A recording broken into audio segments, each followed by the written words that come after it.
네, 오늘 저는 레위기를 1장에서 3장까지 여러분들에게 함께 나누고자 합니다. 레위기는 히브리어 제목으로 바이크라 그리고 그가 부르셨다라고 합니다. 1장 레위기는 여호와께서 모세를 부르시는 말씀으로 시작됩니다. 출애굽기 마지막에서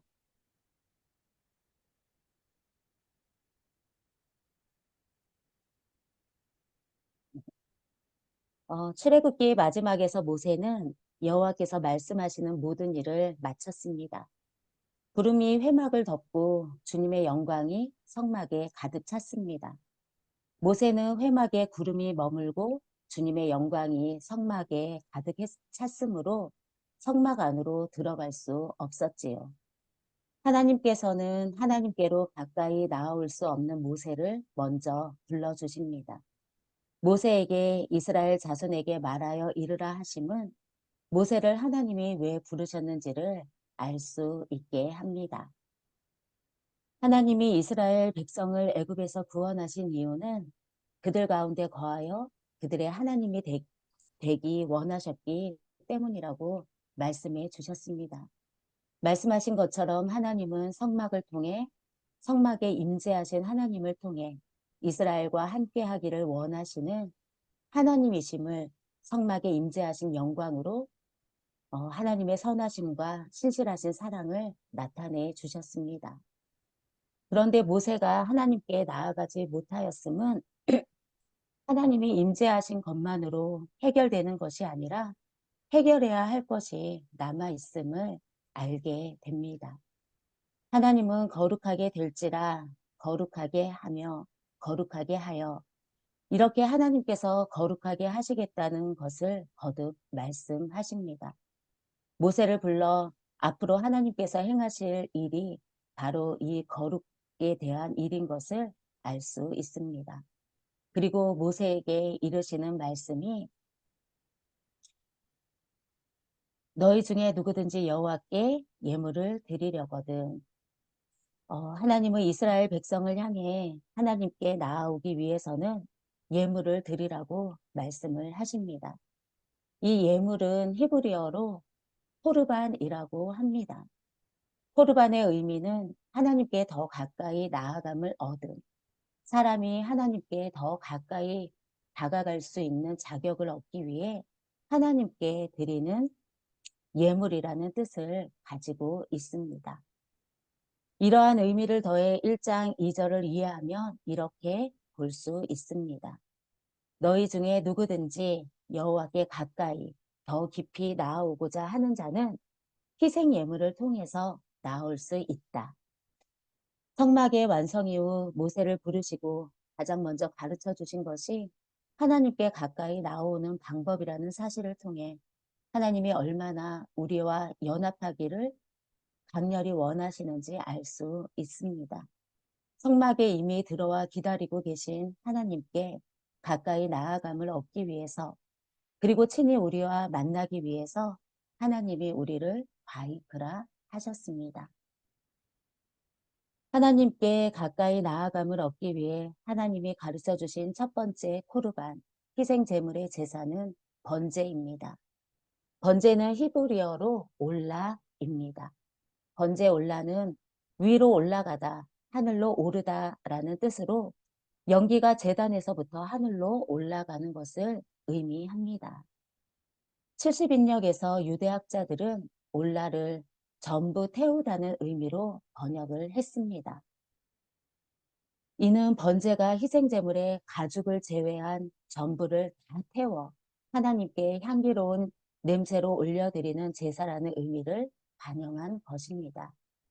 번제는 제사장이나 제사를 드리는 자들에게 나눠지는 몫이 없이 전체를 온전히 다 태워 올려드리는 제사를 의미합니다. 번제로 드릴 제물의 종류는 소와 양이나 염소 그리고 새의 제물로 드리게 됩니다. 소나 양이나 염소로 드릴 때 이 제물은 흠없는 수컷이어야 합니다. 새는 산비둘기나 집비둘기 새끼로 드릴 수 있습니다. 소로 번제를 드릴 때와 양이나 염소로 번제를 드릴 때의 제사 방식은 같습니다. 소로 번제를 드릴 때도 양이나 염소로 번제를 드릴 때도 흠없는 수컷으로 드려야 합니다. 제사의 장소를 소의 번제로 드릴 때는 회막문 여호와 앞이라 하고, 양과 염소의 번제를 드릴 때 단 북편 여호와 앞이라고 하고 있는데, 저는 이 장소가 같은 장소 같은데 왜 이름을 달리해서 기록했는지는 잘 모르겠습니다. 제사의 목적은 여호와 앞에 기쁘게 받으시도록 하기 위해서입니다.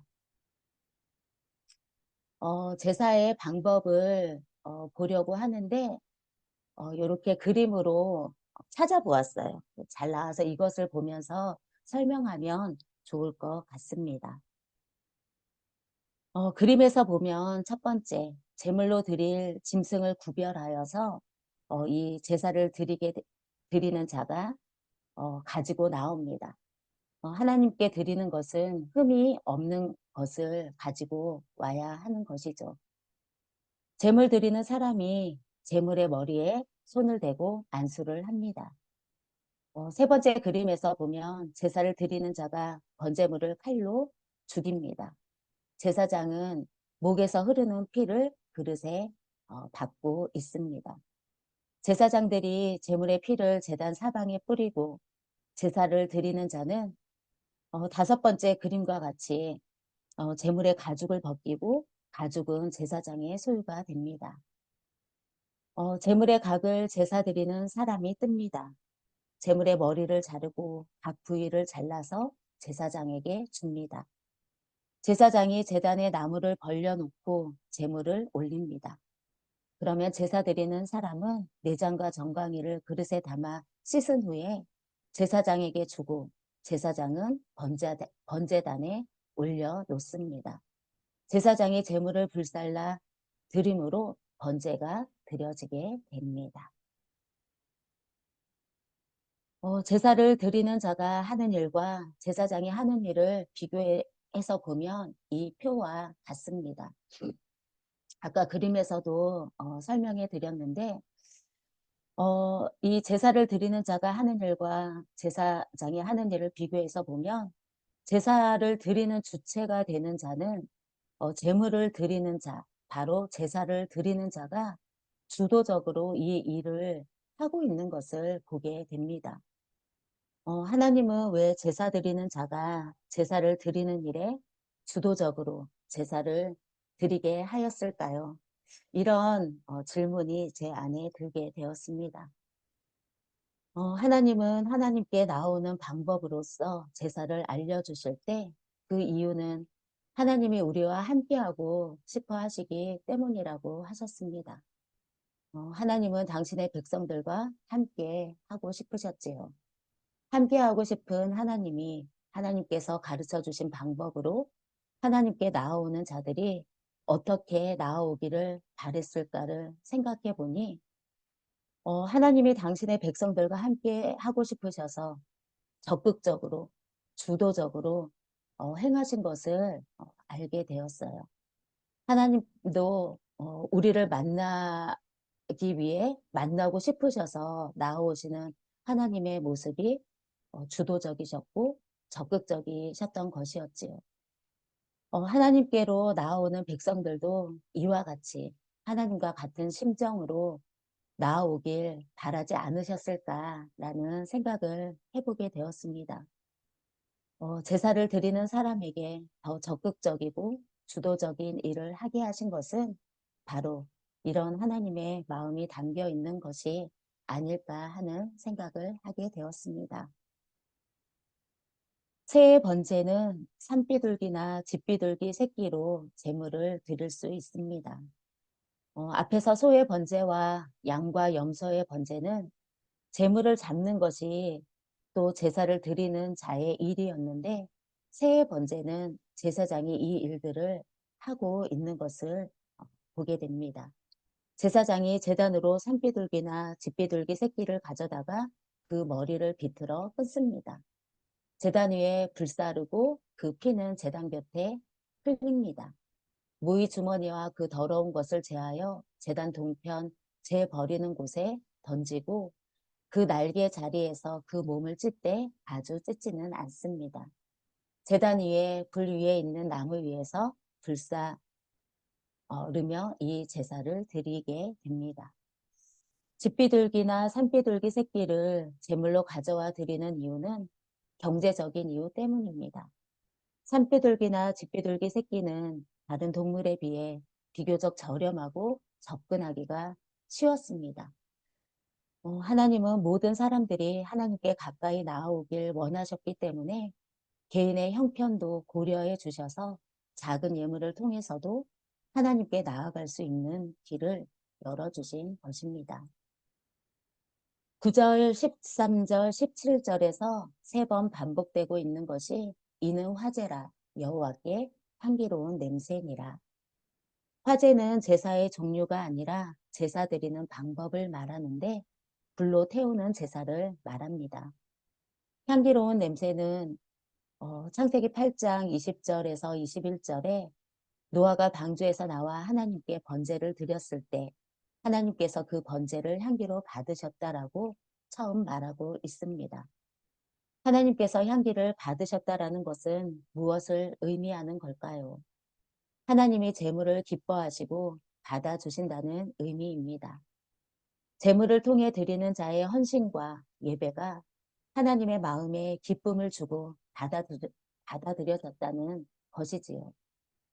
향기로 받으심은 하나님이 진실된 예배와 헌신을 받아들이시며 그것이 하나님의 마음에 기쁨을 주는 것을 나타내는 표현입니다.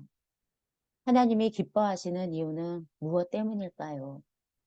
그것은 제물을 통해 하나님과의 관계가 회복되어졌다는 것을 말합니다. 즉, 하나님과 관계가 회복됨으로 친밀해졌다는 것이지요.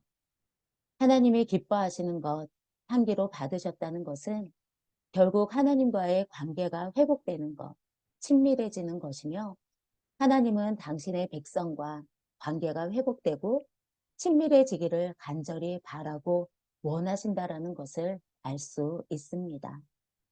또 향기로운 냄새는 안식의 냄새라는 뜻이 있다고도 합니다. 제사를 드려 연락될 때 하나님의 진노가 만족함이 되어서 안정된 상태를 가리키기 때문입니다. 하나님과의 관계가 회복될 때 비로소 안식이 임하여 안정된 상태가 될 수 있다라는 의미일 것입니다. 하나님께서 결국 우리와 함께 하기를 원하시는 이유는 이 안식에 있음을 발견하게 됩니다. 하나님과 관계가 회복될 때만이 진정한 안정된 상태가 될 수 있고 그때에야 비로소 안식할 수 있게 되는 것입니다. 하나님과 친밀함으로 회복된 관계는 우리의 깨어진 안식까지도 다시 찾게 해주십니다. 소재는 히브리어로 미나라고 합니다. 미나의 의미는 높으신 분에게 예의를 갖추고 정성을 다하여서 준비하여 드리는 선물 혹은 예물을 뜻합니다. 5대 제사 중 유일하게 곡식으로 드려지는 제사이며 소제는 단독으로 드리는 경우가 있었으나 보통 번제나 화목제와 함께 드려졌습니다. 소제는 피를 흘린 다른 제물 위에서 불사르도록 되어 있습니다.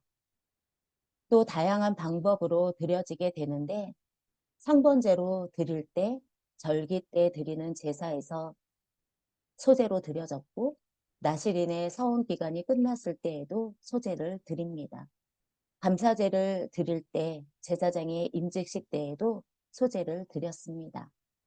민수기 5장 15절에 의심의 소제로 이 소제가 드려지기도 했다라고 합니다. 소제의 종류는 요리하지 않은 소제로 고운 가루로 드리는 소제와 요리한 소제로 화덕에 구운 소제, 철판에 구운 소제, 솥에 삶은 소제, 첫 이삭을 볶아 찌은 소제가 있습니다. 소재의 과정은 백성들이 예물을 준비하여 제사장에게 가져옵니다. 제사장은 받아 단에 태우고 백성들은 남은 것을 제사장의 몫으로 줍니다. 소재를 드릴 때 예물에 들어가야 하는 것과 들어가지 말아야 하는 것이 있는데 예물에 들어가야 하는 것은 기름, 유황, 소금이고 들어가지 말아야 하는 것은 누룩과 꿀입니다. 이렇게 드려진 소재의 예물을 하나님이 향기로운 예배로 받으십니다. 소재는 직접 경작하지 않은 야생의 소산물들을 예물로 사용하는 것이 아니라 삶 속에서 수고하고 정성을 다한 경작물들 중에서도 가장 좋은 것으로 예의를 갖추고 올려드리는 예물입니다. 소재를 드리기 위해 고운 밀가루를 정성껏 준비합니다. 정성껏 준비된 고운 밀가루는 그냥 바로 나올 수 있는 것이 아니지요. 고운 밀가루가 되기까지는 많은 어, 수고가 동반이 되어져야 합니다. 곡식을 오랜 기간 동안 충분히 건조시켜야 하고 고운 가루로 만들기 위해서는 여러 차례 맷돌질의 과정을 거쳐야만 섬세하고 부드러운 고운 가루가 되어지는 것입니다. 반복해서 맷돌에 넣고 갈고 또 갈아야만 되는 것이지요. 곡물 알갱이 그대로나 거친 가루로는 기름이 스며들지 않아서 반죽이 되지 않습니다. 곱게 갈린 가루가 되었을 때 기름이 깊숙이 가루에 배이게 되고 거기에 유황을 더하여서 번제단 위에서 불사라질 때 여호와께서 흠향하시는 아름다운 향기로 올려 드려지게 됩니다. 곡식이 하나님께 제물이 되어 드려지는 것을 보면서 하나님은 왜 수고롭고 번거롭게 이 소재의 예물을 준비해서 하나님께 드리러 나아오라고 하셨을까 생각하게 되었습니다.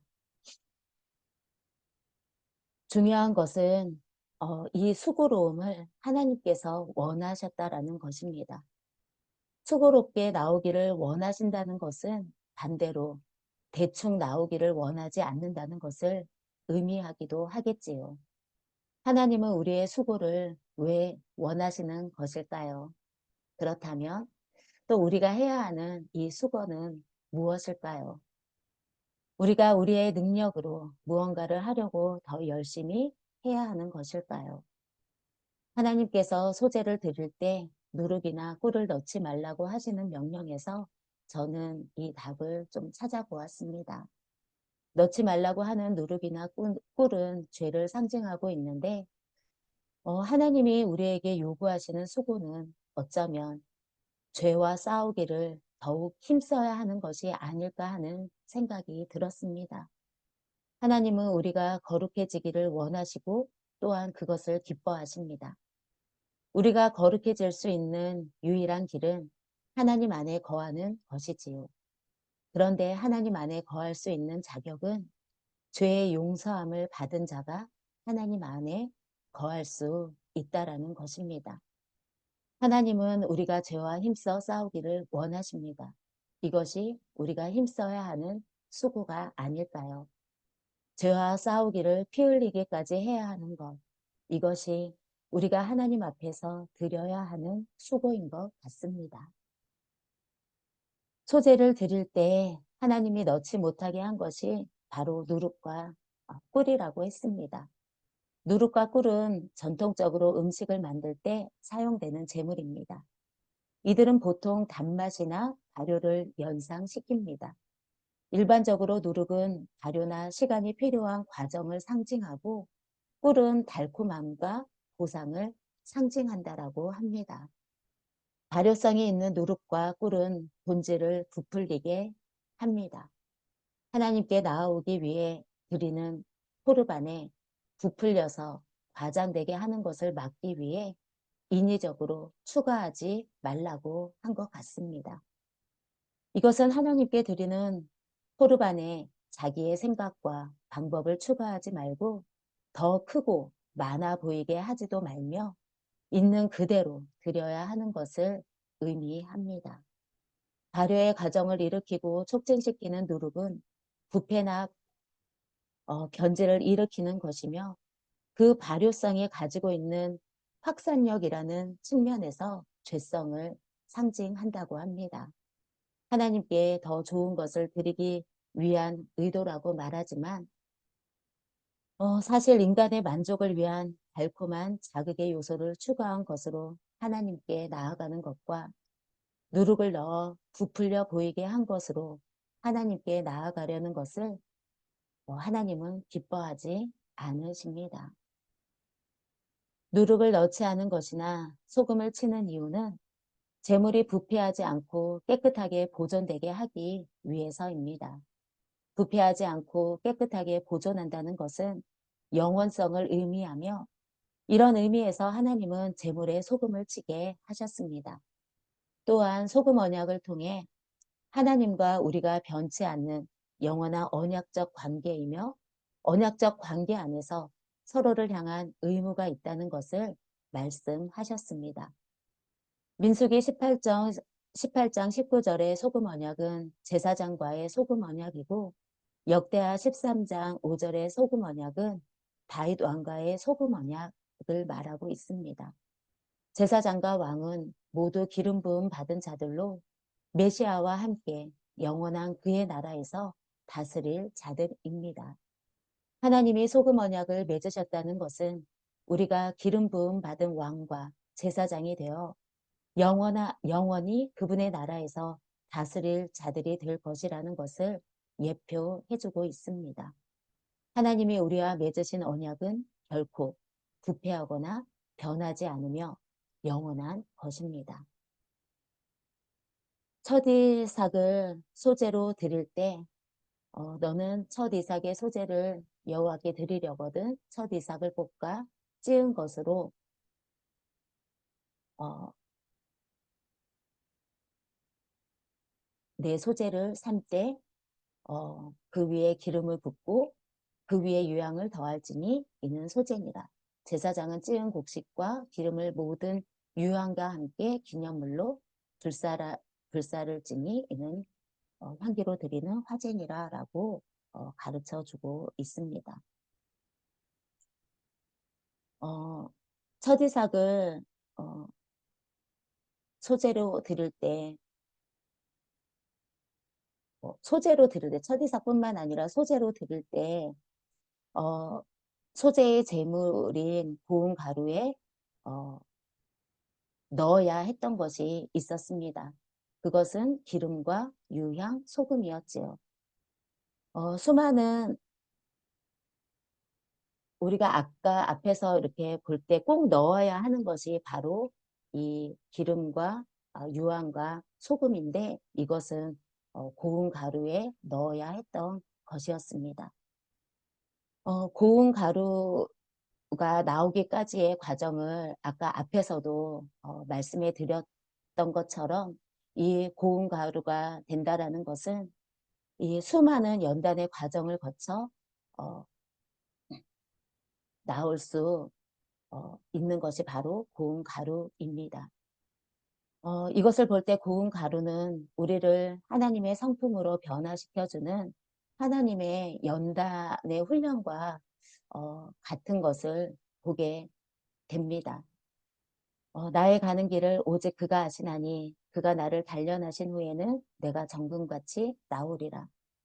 욥기에서는 우리를 연단하시어 정금같이 나오게 하시는 하나님을 말씀해 주고 계십니다. 하나님은 이렇게 우리를 정금과 같이 나오게 하시기 위해서 하시려고 우리를 부르셨죠. 우리를 부르신 하나님은 그 하나님의 사명을 감당하는 자로 어, 부르셨기에 또한 이 사명을 잘 감당할 수 있게 하시기 위해 성령의 기름 부으심으로 기름을 부어 주십니다. 연단받고 또 하나님의 사명으로 불러주셔서 또 그 사명을 잘 감당할 수 있도록 성령의 기름 부으심으로 기름을 부어주시는 하나님은 왜 이렇게 해주신 것일까요? 유향나무에 상처를 내고 진액을 뽑는 것처럼 그가 찔림으로 상처를 내고 십자가에서 모든 물과 피를 쏟아 뽑아내시어 향기로운 소재의 제물이 되셨던 어, 예수님처럼 우리의 삶도 그렇게 첫 이삭이 되어 하나님이 기뻐하시는 향기로운 예배가 되기를 원하신다라는 것이 아닐까요? 정금이 되게 하시는 과정, 우리를 또 불러주시는 하나님, 우리를 부르시어 그 소명된 삶에 합당한 삶을 살아갈 수 있도록 성령으로 충만케 기름 부어주시는 하나님, 이 하나님의 부르심 앞에서 우리가 할 수 있는 선택은 순종이 아닐까 하는 생각을 해보았습니다. 화목제입니다. 화목제는 완전한 화평들을 위한 희생제사라는 뜻입니다. 하나님과 사람 사이의 화목과 교통을 위해서 드리는 제사로 더불어 제사에 참여한 사람들도 서로 교제를 누릴 수 있는 제사입니다. 화목제가 드려지는 상황은 하나님과의 관계가 손상되었을 때, 사람 간의 갈등이나 분쟁을 해결하고자 할 때, 또 감사와 축복을 표현하고자 할 때 드릴 수 있었습니다. 제물의 종류는 소와 양이나 염소를 드릴 수 있고 소나 양을 드릴 때는 수컷이나 암컷 상관없이 흠없는 것으로 드릴 수 있었습니다. 화목제를 드리는 방법은 예배자가 그 예물의 머리에 안수하고 회막문에서 예물을 잡습니다. 제사장은 그 피를 제단 사방에 뿌리고 예배자는 두 콩팥과 그 위에 기름, 반에 덮인 커플을 콩팥과 함께 떼어냅니다. 떼어낸 것을 제사장이 제단 번제물 위에서 불사름으로 드려지게 됩니다. 화목제는 드리는 이유에 따라서 감사의 예물을 드리는 감사제로, 하나님의 뜻대로 살고자 결심하는 증거물로서 서원제를 드리며 즐거운 마음과 자원하는 마음으로 드리는 낙헌제로 드려집니다. 화목제를 드릴 때 하나님은 기름과 피는 먹지 말라며 이것은 대대로 지킬 영원한 규례라고 엄중하게 말씀하십니다. 기름을 먹지 말라는 명령은 레위기 7장 23절과 25절에서 다시 강조가 됩니다. 피도 먹지 말라고 강조합니다. 이것은 신명기 12장 23절에서 보면 오직 크게 삼가서 그 피는 먹지 말라. 피는 그 생명인즉 내가 그 생명을 고기와 아울러 먹지 못하리니 육체의 생명은 피에 있기 때문입니다. 피는 곧 생명이라고 말씀하시는 것입니다. 그리고 기름은 생명을 유지시키는 요소입니다. 육체의 영혼과 생명은 하나님의 산물이요 그분의 소유이지요. 이스라엘 백성들에게 하나님은 인간은 이에 대한 권리가 없다는 것을 상기시켜 주십니다.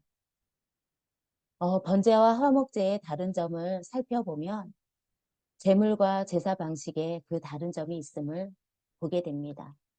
번제는 제물이 반드시 수컷이어야 하지만 화목제는 수컷이나 암컷 구별이 없이 드릴 수 있었습니다. 번제는 예물을 전부 제물로 불살라 화제를 드리지만 화목제는 기름만 태워드리고 고기는 제단에 드렸다가 다시 거두어 일부는 제사장에게 주고 나머지는 온 가정 식구들에게 나누어져서 이웃과 나그네와 함께 즐거워하며 먹게 하였습니다. 하나님께 화목제로 드려진 화제는 하나님께 향기로운 냄새요 여호와께 드리는 음식이 됩니다. 화목제는 죄의 문제를 다루기 원하여 드리는 제사가 아닙니다. 하나님과 사람과 함께 많은 평강을 누리는 제사로서 축제와 잔치의 즐거움과 기쁨과 감사가 넘치는 제사이지요. 화목제에 있는 즐거움, 기쁨, 감사는 어떤 의미일까요? 그는 우리 죄를 위한 화목제물이니 우리만 위할 뿐 아니라 온 세상의 죄를 위하심이라. 예수님께서는 우리를 위한 화목제물이 되어주셨습니다. 하나님과 우리 사이에 온전한 화목을 이루셨고 우리가 그 온전한 화목을 누릴 수 있게 해주셨습니다. 우리가 예수님으로 말미암아 하나님과 화목을 누릴 때 하나님과 관계가 바로 세워지게 되고 우리는 우리의 형제들과도 샬롬을 누릴 수 있게 되었습니다. 하나님과 화목한 것은 그분과의 관계를 이야기하는 것입니다. 평안하고 안전한 상태뿐 아니라 하나님 안에서 그분의 충만하심과 그분의 성품을 누리는 것이지요. 이것은 예수 그리스도로 말미암아 우리가 누리게 된 하나님의 선물입니다. 하나님은 우리로 감사와 찬송이 넘치게 하여 주십니다. 이것은 하나님을 사랑하며 이웃을 사랑할 수 있는 힘이 되어줍니다. 이러한 감사와 찬송이 넘치는 삶, 즉 하나님을 사랑하며 이웃을 사랑하는 삶은 우리에게 즐거움과 기쁨이 되며 감사가 되게 해주는 것입니다. 화목제에 담겨 있는 하나님의 마음, 하나님과 관계가 회복되어진 상태를 하나님은 축제와 잔치와 같이 즐거움과 기쁨으로 나타내고 즐거움과 기쁨으로 하나님의 마음을 나타내 주시고 계십니다. 우리와 함께 하시고 싶어서 우리와 함께 그 즐거움과 기쁨이 충만한 잔치를 또 축제를 함께 하고 싶으셔서 하나님이 오셨습니다. 그 하나님 안으로 들어올 수 없는 우리를 위해 화목제물이 되어주신 것입니다. 저는 이 말씀을 우리가 함께 읽고 이 발표를 마치고 싶습니다. 함께 읽어주세요. 그는 우리 죄를 위한 화목제물이니 이니 우리만 위할 뿐 우리만 위할 뿐 아니요 아니요 온 온 세상의 세상의 죄를 죄를 위하심이니라. 위하심이라. 그러므로 요한일서 우리가 2장 2절 믿음으로 어렵다함을 받았으므로 우리 우리 주 주 예수 예수 그리스도를 그리스도를 통하여 통하여 하나님과 하나님과 화평을 화평을 누리는도다. 누리는도다. 또한 또한 그리스도로 그리스도로 말미암아 말미암아 우리가 서 우리가 서 있는 이 있는 은혜에 이 은혜에 들어감을 들어감을 믿음으로 믿음으로 믿었으며 믿었으며 하나님의 하나님의 영광을 영광을 보았고 바라고 즐거워하느니라. 즐거워하느니라. 아멘. 아멘. 들어주셔서 감사합니다. 거기 레위기를 읽으면서 좀 느끼는 거는 이제 우리가 너무 잘 알고 너무 좋아하는 창세기 2장 1절에서 3절에서 이제 모든 창조를 마치고 안식하시고 특별히 이제 그 일곱째 날을 복되게 하고 그렇게 하셨다고 이제 적혀 있습니다. 그 하나님께서 창조를 완성하신 것이 하나님 나라를 완성하고 이제 성전을 완성하셨다고 하고 또 이제 안식을 완성하셨다고 이제 이렇게 많이 들었는데 결국 이제 우리가 죄 때문에 그 안식에서 쫓겨나게 되었고 다시 이제 하나님께서 우리를 너무 사랑하셔서 그 하나님 나라로 인도해 주시려는 그 하나님의 사랑이 어떻게 진행되는지가 그 레위기가 그 과정이라고 이제 생각이 들었습니다. 인간이 인간적인 방법으로 바로 안식과 거룩을 받을 수가 없기 때문에 하나님께서 정하신 방법으로 거룩함을 우선 받아야 또 안식으로 들어갈 수 있다는 생각이 들었고 레위기 주제처럼 거룩함을 받는 어떤 그런 이제 방법적인 죄인이 거룩함을 받는 그런 방법에 이제 레위기가 속해 있다고 이제 이해를 했습니다.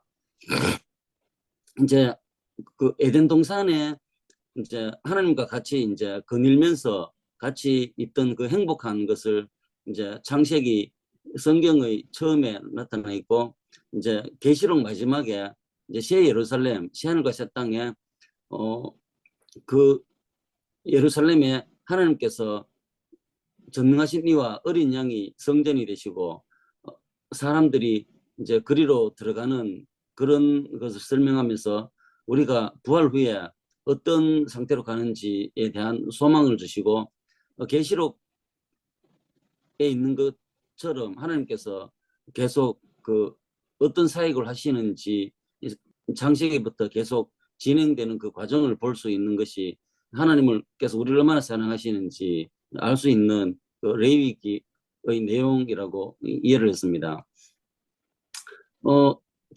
처음에 창조 완성과 이제 계시록 21장에 시하늘과 새 땅에서는 이제 죄와 사망과 성전이 없는데 이제 창세기 3장에 죄를 지었고 이제 사망이 왔습니다.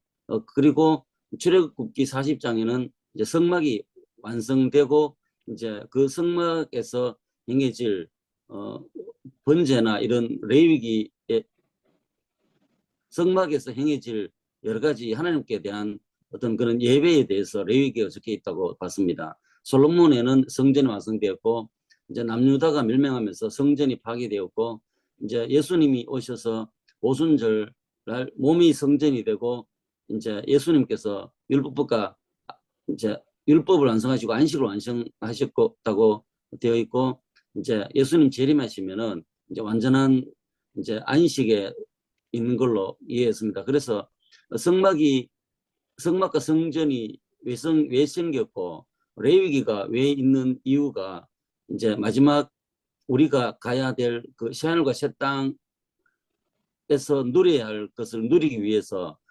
임시적으로 이제 성전이 이제 필요했고 예수님 오기 전에는 레위기 어떤 제1을 통해서 정결하고 거룩해지는 그런 방법적인 것이 있었는데 이스라엘이 연약해서 옛 언약이 이제 이룰 수 없기 때문에 새 언약으로 예수님이 오셔서 이제 이뤘다고 이제 그렇게 이해를 했습니다. 그래서 레위기는 우리를 이제 그 첫 창조의 하나님 나라 그 안식으로 이제 인도하기 위한 그런 과정과 그 방법적인 면이라는 그런 전체적인 그림을 조금 생각했습니다.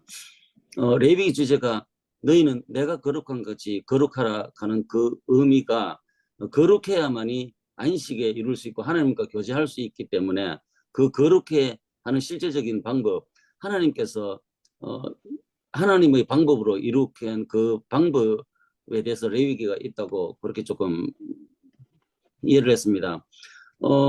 우리나라는 사실은 이제 농업 국가이기 때문에 20, 30년 전에 한 가정에 한 마리 한우가 있었습니다. 예를 들면. 그리고 이제 꼴을 뜯어가지고 소를 먹였기 때문에 한 3마리, 4마리 이상 되면은 꼴을 뜯는 머슴이 있어야 될 정도로 목축하지 않는 우리 민족에게는 우리 민족에게 만약 하나님께서 오셔서 제의를 가르쳤다면은 상당히 좀 다른 방법이었지 않겠나 그런 엉뚱한 생각도 했었는데 목축하는 이스라엘 사람들에게 아주 이해하기 쉽고 또 이해하기 쉬운 어떤 그런 것이 없다는 좀 생각도 해봤습니다. 그리고 이제 그 우리가 예를 들면은 지금도 속죄제 레위기에 적혀 있는 속죄제 방식대로 그대로 죄가 속함을 생각하면서 번제를 드리면은 죄가 용서될까라는 그런 생각을 조금 해봤습니다.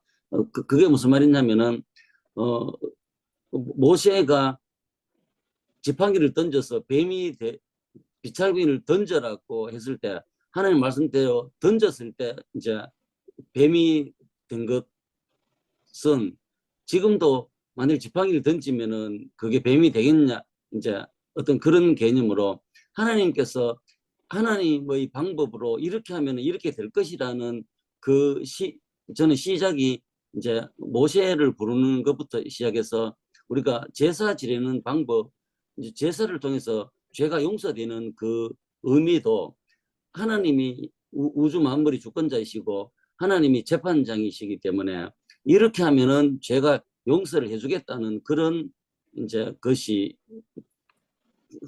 있다는 생각을 조금 했습니다. 그래서 이제 이런 이제 큰 맥락 안에 이제 그 1장에서 3장까지 번제와 소제와 화목제에 관해서 이제 그 이제 발표를 드리고, 번제와 소제와 화목제에 대해서 더 확실하려면은 이제 제사장의 역할이 있는 6장, 7장을 같이 이제 읽어야만이 이제 번제, 소제, 화목제가 완전히 이해된다고 그렇게 생각했습니다. 이제 레위기 1장 1절이 이제 여호와께서 회막에서 모세를 부르셨다고 되어 있는데, 이제 읽어보니까 이제 그 출애굽 마지막에 회막이 완성되어서 여호와의 영광이 충만해가지고 아무도 들어갈 수 없는 상태인데, 레위기 1장 1절에 얼마나 지났는지는 몰라도 하나님께서 처음으로 성막이 완성되고 우리를 부르셨다는 게 제가 조금 인상이 남았습니다. 그리고 이제 한 절 한 절 보면은 이제 너희 중에 누구든지는 사실은 수송아지를 도살할 정도의 힘이 있어야 그 누구든지에 포함되지 않겠나는 생각을 해서, 저번에 강의 들을 때 이제 그 성년식을 한 13세 이상이 누구나 들을 수 있다는 그런 강의를 조금 들은 적이 있습니다. 그리고 여호와께 예물을 드리려면, 이제 여호와께 예배를 드리려면 여호와께 그 어떤 사랑하고 어떤 감사한다 하는 그런 걸 드리려면은 이렇게 해라고 말씀하시기 때문에, 예물은 이제 여호와께 드리는 거라고 조금 생각해서 진정으로 기쁜 마음으로 여호와께 예배 드리고 하는 마음이 있느냐, 이렇게 조금 했습니다. 그리고 가축 중에서라 하는 말에서 이제 야생동물은 좀 이제 안 된다고 들었는데, 사실은 야생동물을 아무 흠 없이 생포하기가 요즘 뭐 마취총이 뭐 있으면 좀 가능해도 어려울 것 같고, 설사 야생동물을 잡았다 하더라도 이제 사람에 너무 무서워서 난리치기 때문에 생포해도 함흥무까지 데려가기가 거의 이제 상처가 안 나고 어렵기 때문에 가축 중에서 하는 말이 조금 더 실감이 났습니다. 그리고 이제 소나 양으로 예물을 드릴지라고 이제 말씀하셨습니다. 그 예물이 이제 소의 번제이면 흠없는 수컷으로 이제 했는데, 이제 제가 이제 소를 키우다 보니까 사실은 이제 제일 좋은 수컷으로 드리려 하면은 뭐 어떻게 보면은 그 경제적인 측면에서 아주 좋은 종자가 이제 예물 드려보니까 엄청 어떤 그런 부담이 될 수도 있는데, 하나님께서는 제일 좋은 수컷이 아니라 성로 공부 시작했어. 그 이제 제일 좋은 수컷이 아니라 이제 흠이 없는 것이라 이제 가는 것이 이제 그 어떤 강조점이, 우리가 다 아시지만은 이제 어떤 강조점이 있는 것 같습니다. 그리고 이제 수컷은 사실은 암소보다는 잘 크고 비싸지만은 이제 방목하기 때문에 암소는 매번 이제 한 마리씩 새끼를 낳을 수 있어서 계속 늘릴 수가 있는데, 순놈은 이제 한 마리가 여러 암소를 거느릴 수가 있기 때문에, 물론 그것 때문에 하신 건 아니지만은 그래도 제가 보니까 수컷이 좀 부담이 좀 적은 것이 아니라, 그러니까 가치로 보면 더 있는데, 가축을 기르고 이제 가축과 관련되는 업종을 하다 보니까 제 나름대로 좀 이해하는 측면이 있어서 그렇게 조금 생각했습니다. 그리고 횡망문에서, 그리고 여호와 앞에서 하는 말이 계속적으로 이제 반복되는 것인데, 그 의미도 한번 좀 있는 것 같아서 공부를 좀 더 해야 될 것 같습니다. 그리고 기쁘시게 받으시도록, 그래서 이제 고린도후서 5장 7절에 인색함으로나 억지로 하지 말지니 하나님은 즐겨내는 자를 사랑하시느니라. 진짜로 그 하나님께서 기쁘시게 받도록 하나님을 사랑하는 마음으로 이제 가져오는데, 흠없는 것만 되면 된다, 어떤 그런 의미로 조금 이해를 했습니다. 그리고 이제 번제물의 머리에 안수할지니, 이제는 이제 수송아지의 머리에 안수하라 하는 것이 아니라 번제물의 머리에 안수하라 하는 걸로 봐서, 이제는 소가 아니고 번제물로 이제 그 신분 자체가 바뀌었는 걸로 제가 조금 이해를 했습니다. 그리고 이제 번제물에 안수를 하면은 그 번제자를 위하여 기쁘게 받으시면 돼요. 그를 위하여 속죄가 될 것이라 하는 말이 하나님께서 이제 속죄제가 따로 있는데도 이제 속죄가 될 것이라 하는 말이 참 하나님께서 억수를 하고 싶어 하시는 그런 말씀이 툭 튀어나온 것이 아닌가 하는 그런 느낌을 조금 받았습니다. 왜냐하면은 이제 속죄제에서 제사장이 너의 죄가 속겠다고 말하면은 사함을 얻으리라고 분명히 되어가 있는데 하나님은 머리에 안수를 함으로 인해서 이제 그 속죄가 된다 하는 좀 뭐 해석이 잘못된지 모르겠는데 약간 이제 속죄를 빨리 말씀하시고 싶다 하는 어떤 그런 이제 느낌을 좀 받았고 계속 반복되는 것이 기쁘시게 받으심 그를 위하여 그리고 요 앞에서 하는 말이 계속 반복돼서 어떤 의미가 있지 않겠나 계속 공부를 좀 해야 되겠습니다. 그는 요 앞에서 수송아지를 잡을 것이요. 그런데 이제 사실은 지금은 이제 동물 복지 때문에 고통이 없게 하려고 이제 공기총 비슷한 걸로 간단한 총으로 이제 뇌에다가 그 가장 약한 뇌의 부분에 순간 충격을 줘서 고통 없이 죽어버리는 그런 방법을 쓰는데 그때는 아마 이제 목에 혈관을 찔러가지고 이제 죽이려면은 이제 몸의 혈액이 어느 정도 이제 극도의 빈혈 상태가 되어야 죽기 때문에 시간이 조금 걸릴 수밖에 없습니다. 그리고 마지막 죽으려고 하는 거기에 몸부림치는 어떤 그런 것들이 이제 제사자가 느껴야 될 어떤 그런 죄에 대해서 이렇게 참 죽음까지 간다 하는 그런 느낌이 않겠나 하는 생각이 들었습니다. 그리고 이제 그 피를 받아서 이제 제사장이 재단 사방에 뿌리라 하는 것이 그래 저도 생각해 보니까 6월절에 문설주와 인방에 피를 뿌리는 것하고 뭔가가 조금 어떤 연결성이나 의미가 중복되는 것이 있지 않겠나라는 어떤 아이디어만 냈는데 조금 공부를 좀 해봐야 되겠습니다. 그리고 이제 그는 또 그 번제물의 가죽을 벗기고 각을 뜰 것이요. 사실은 안수했고 죄가 용서되면은 그냥 전체를 불태워도 뭐 각을 떠서 불태우나 전체를 태우나 사실은 그런 생각이 됐는데 이렇게 하나하나 그런 이제 이렇게 그 도축하는 그 과정 가운데 이제 번제자가 이제 아마 느꼈을 어떤 그런 죄라든지 어떤 그런 것에 대해서 그 어떤 반성도 하고 여러 가지 것이 아마 좀 포함되어 있을 것 같고 그리고 아마 지금 이제 도축하는 우리가 식용 목적으로 도축하는 순서도 똑같거든요. 죽이고 가죽을 벗기고 부위별로 각을 뜨는 것. 그래서 아마 그 당시에도 뭐 목축하니까 어떤 도축의 전문가들이니까 아마 번제 드리는 순서나 이제 고기를 잡아 먹을 때 어떤 순서나 뭐 다를지 않다 하는 안 올 수 있겠다는 그런 생각을 했습니다.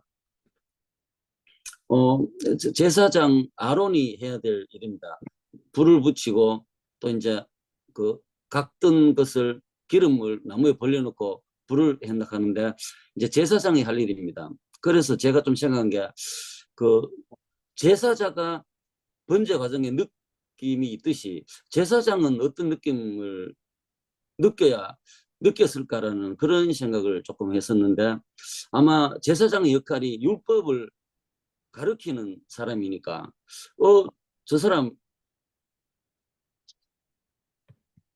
로이모에서 공부하던 김일수인데 또 죄를 지구나 이러면서 또 그 사람 아는 사람도 있을 끼고 그 제사장이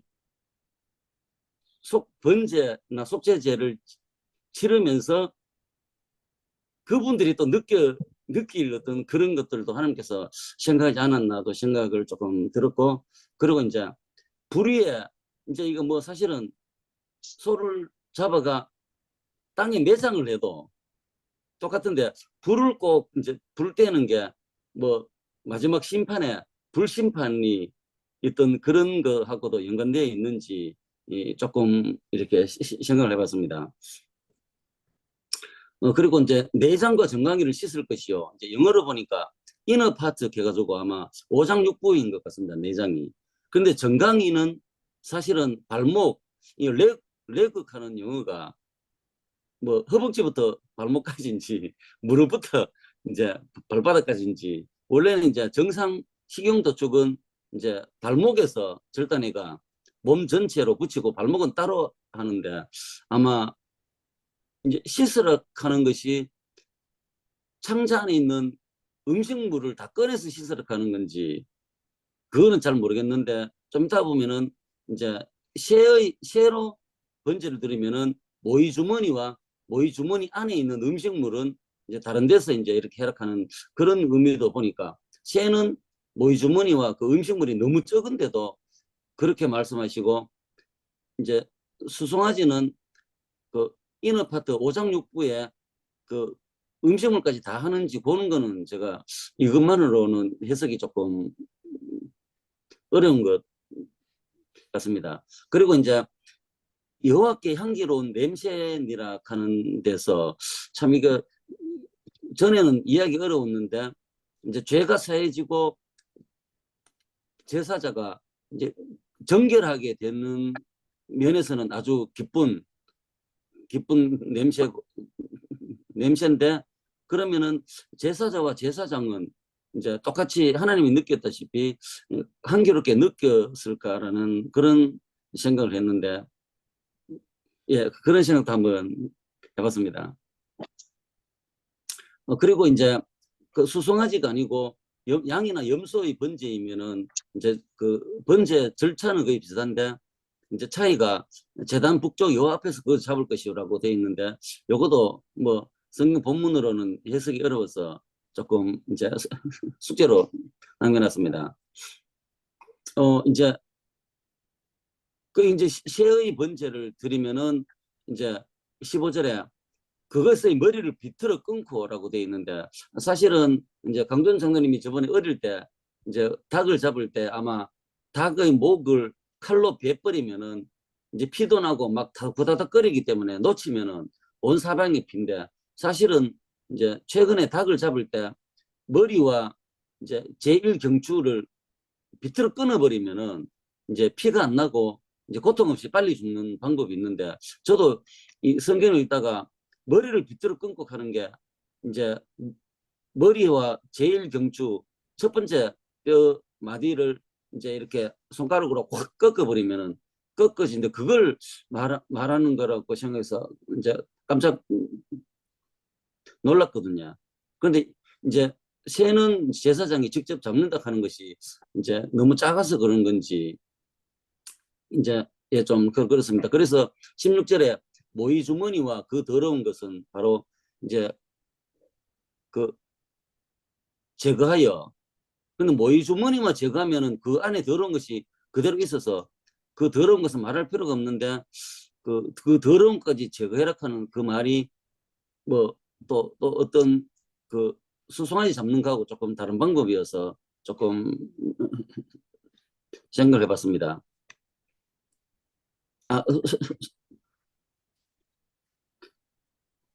그 다음 소재입니다.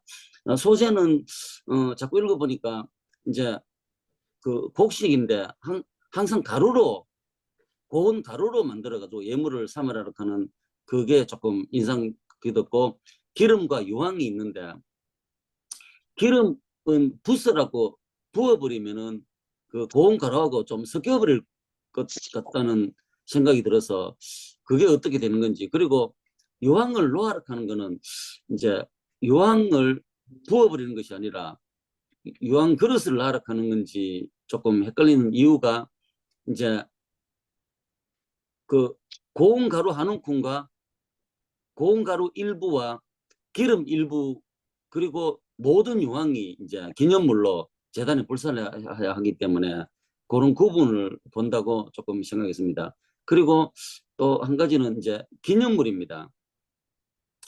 전 그 곡물을 드리지만은 기념물로 조금만 드려도 하나님께서 그것을 이제 하신다는 것 기념물의 어떤 기념물이 조금 인상 깊었습니다. 그리고 2장 3절에 그 소재물의 남은 것은 아론과 그의 자손에게 돌릴지니 이는 여호와의 화제물 중에 지극히 거룩한 것이니라. 그래서 이제 그 소재물이 갑자기 이제 지극히 거룩한 것으로 그 이제 좀 변했는데 어떻게 어떤 그 소재물에 어떤 절차가 있어서 변했는지에 대한 생각을 했었는데 아마 일부만 그 기념물로 하고 나머지는 그냥 이제 하나님께서 거룩하다고 하니까 이제 거룩한 것이 안 됐나는 그런 그게 인상 깊어서 조금 생각해 봤습니다. 그리고 이제 그 소재의 예물이 이제 종류별로 이제 다른데 이제 화덕에 구운 것, 철판에 붙인 것, 냄비에 그 했는 것 이렇게 구분해가 조금 이제 구분해가지고 또 드릴 수 있다고 이제 하나님께서 말씀하셨고 그 모든 소재물에 이제 누룩을 넣지 말라고 이제 말씀하셨고 누룩이나 꿀을 여호와께 화제로 드려서 사르지 못한다고 이제 되어 있습니다. 그렇지만은 얼핏 강의를 들어보니까 첫 열매로는 여호와께 드릴 수 있다는 말을 조금 들은 것 같고요. 그리고 이제 소금 언약에 관련돼서 이제 소금을 치락하고 이제 성경에 소금 언약이 또 적혀 있는데 그 소금 언약은 이제 제가 또 조금 더 정확하게 공부를 좀 해봐야 되겠다고 생각했습니다. 첫 이삭의 소재를 이제 여호와께 드리는 것에 대해서 이제 말씀드린데 이것도 아주 잘게 잘 찧어서 배락하는 게 있고 기름과 유황 그리고 이제 기념물 전에처럼 그 기념물로 이제 기념물 되는 것만 불살라서 하나님께 드린다고 이제 표현되어 있습니다. 화목제입니다. 이것도 이제 그 화목제 제물이지만은 이제 여호와 앞에 드려야 된다고 이제 되어 있고 이제 회막문 앞에서 이제 잡으라고 이제 다른 것과 똑같이 이제 다 여호와 앞에서 행한다는 그런 의미로 이해를 했습니다.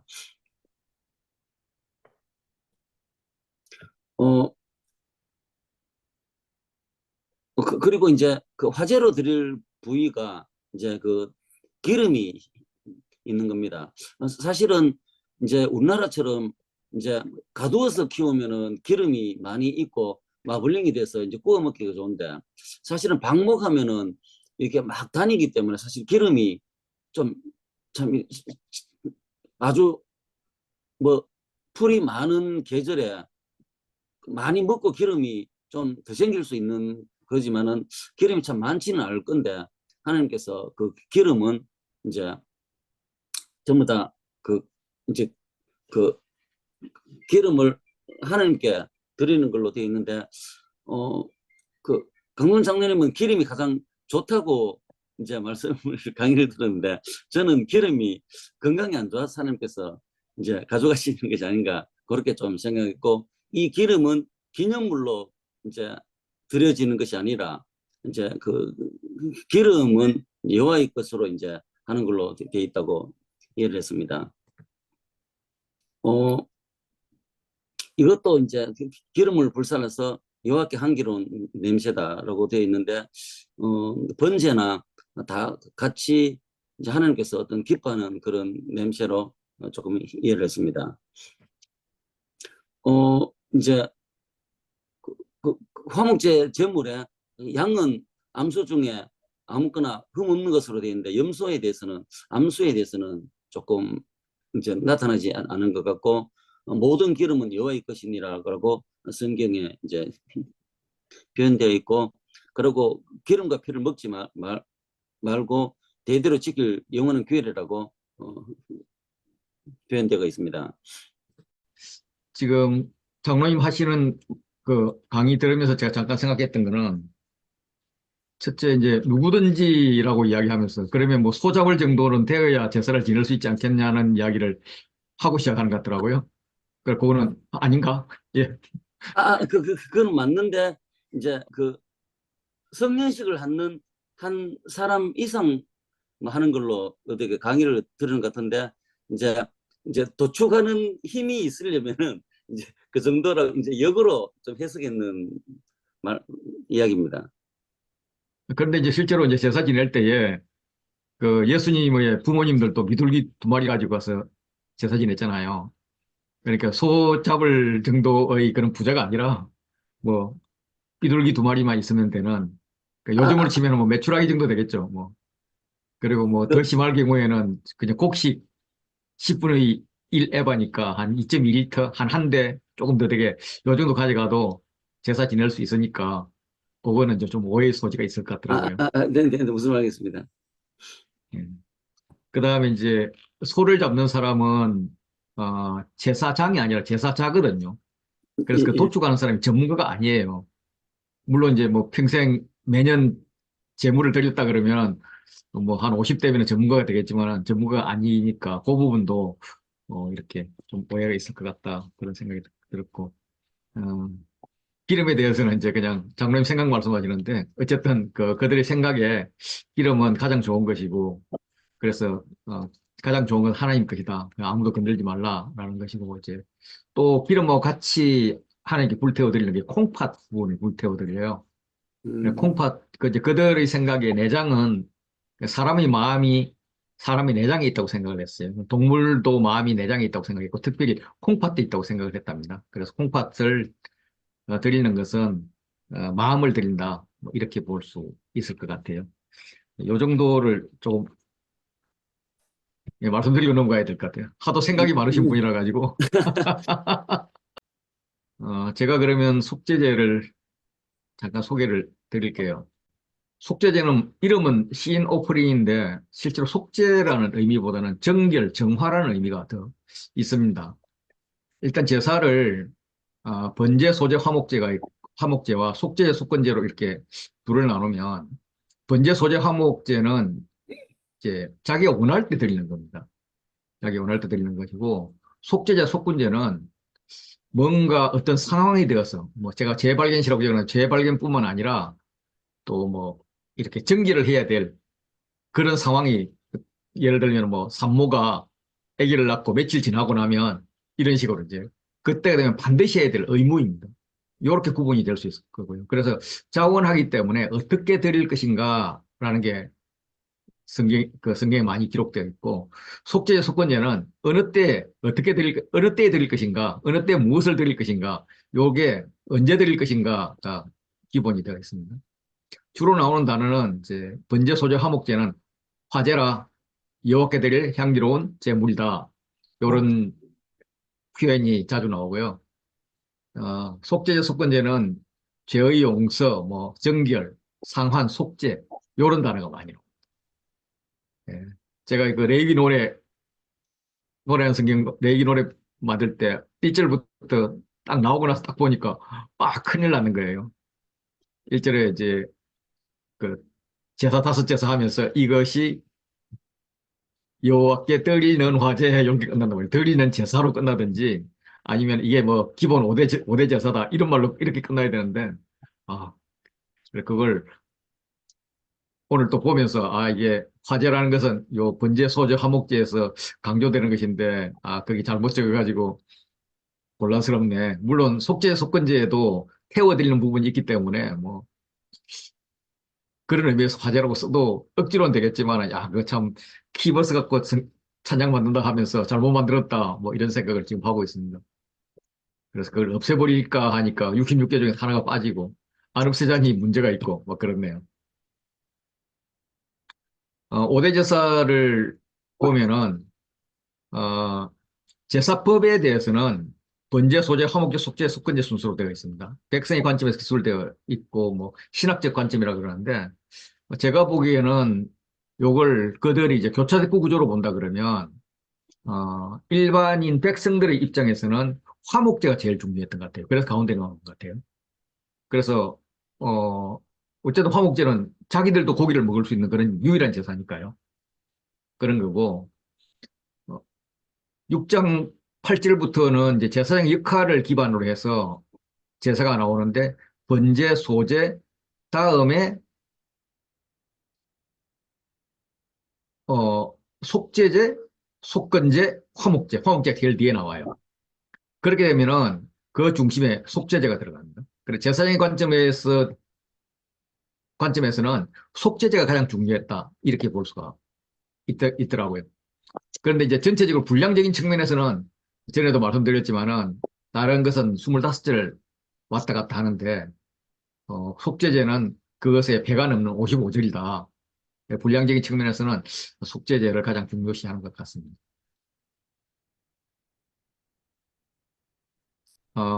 번제, 소제, 화목제, 속건제는 제사의 방법이 똑같습니다. 그 제사 드리는 순서 이런 게 똑같습니다. 단지 이제 속죄제는 대속죄일에 드리는 제사가 있고, 일반 자기들이 원해서 드리는 속죄제가 있어요. 대속죄제에 드리는 제사도 이제 제사장을 위한 속죄가 있고, 백성을 위한 속죄가 있는데, 그때 피 뿌리는 장소가 달라요. 대속죄일의 제사장의 속죄는 속죄소 동쪽에 뿌리고, 속죄소 앞에 뿌립니다. 백성의 제사는 속죄소 위에 뿌리더라고요. 그리고 속죄소 앞과 제단 뿔에 발라요. 왜 이렇게 하는지 의미가 있을 텐데 못 찾았습니다. 그리고 이제 일반적으로 드릴 때 제사장과 공동체는 휘장에 뿌리고 향단불에 뿌립니다. 이거는 성소에 있는 것들이에요. 다시 말해 제사장은 성소까지 들어가기 때문에 성소를 더럽힐 가능성이 있죠. 그래서 성소를 정화한다는 것이고, 족장과 평민은 성소 안에는 들어갈 이유가 없기 때문에, 들어갈 수는 안 되기 때문에 성막들에 있는 번제단 뿔에 바르고 번제단 아래 쏟습니다. 이런 차이를 있고요. 속죄제는 이름은 있지만 사실 속죄의 기능은 속죄제뿐만 아니라 번제나 화목제나 속건제에도 있기 때문에 이 제사의 이름을 이제 정결제, 정화제 이런 이름으로 바꾸는 게 좋겠다. 예, 이런 생각을 합니다. 그래서 의학적 관점에서 소독되고 청소되는 것이다. 예, 그런 거죠. 그래서 죄로 인해서 생긴 오염은 죄가 범해진 장소뿐만 아니라 죄인이 밟는 장소까지 더럽혀진다 그렇게 생각했습니다. 그래서 죄인이 들어갈 수 있는 데까지를 다 청소하는 거죠. 그래서 족장과 평면의 죄에 대해서는 성전뜰까지 들어갈 수 있었기 때문에 제물의 피를 성전뜰에 있는 번제단 뿔에 바르는 거고요. 온 회중의 죄는 이제 이스라엘 전체의 죄이니까 제사장을 포함해서, 그리고 이제 제사장의 죄일 경우에는 성소 휘장과 성서 안에 있는 향단불의 제물을 바르는 거죠. 성소까지 들어가는 거죠. 7월 10일 대속죄일은 대제사장이 들어갈 수 있는 지성소까지 이렇게 속죄를 합니다. 예.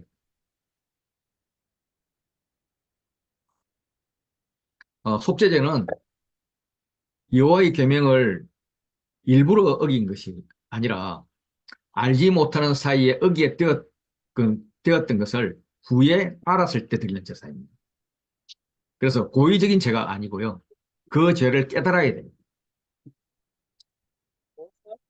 예, 그래서 어, 그 범한 죄를 깨달으면, 범한 죄를 누가 그에게 깨우쳐주면 깨달았을 때는 이런 식으로 깨달음이 강조되고 있는 거죠.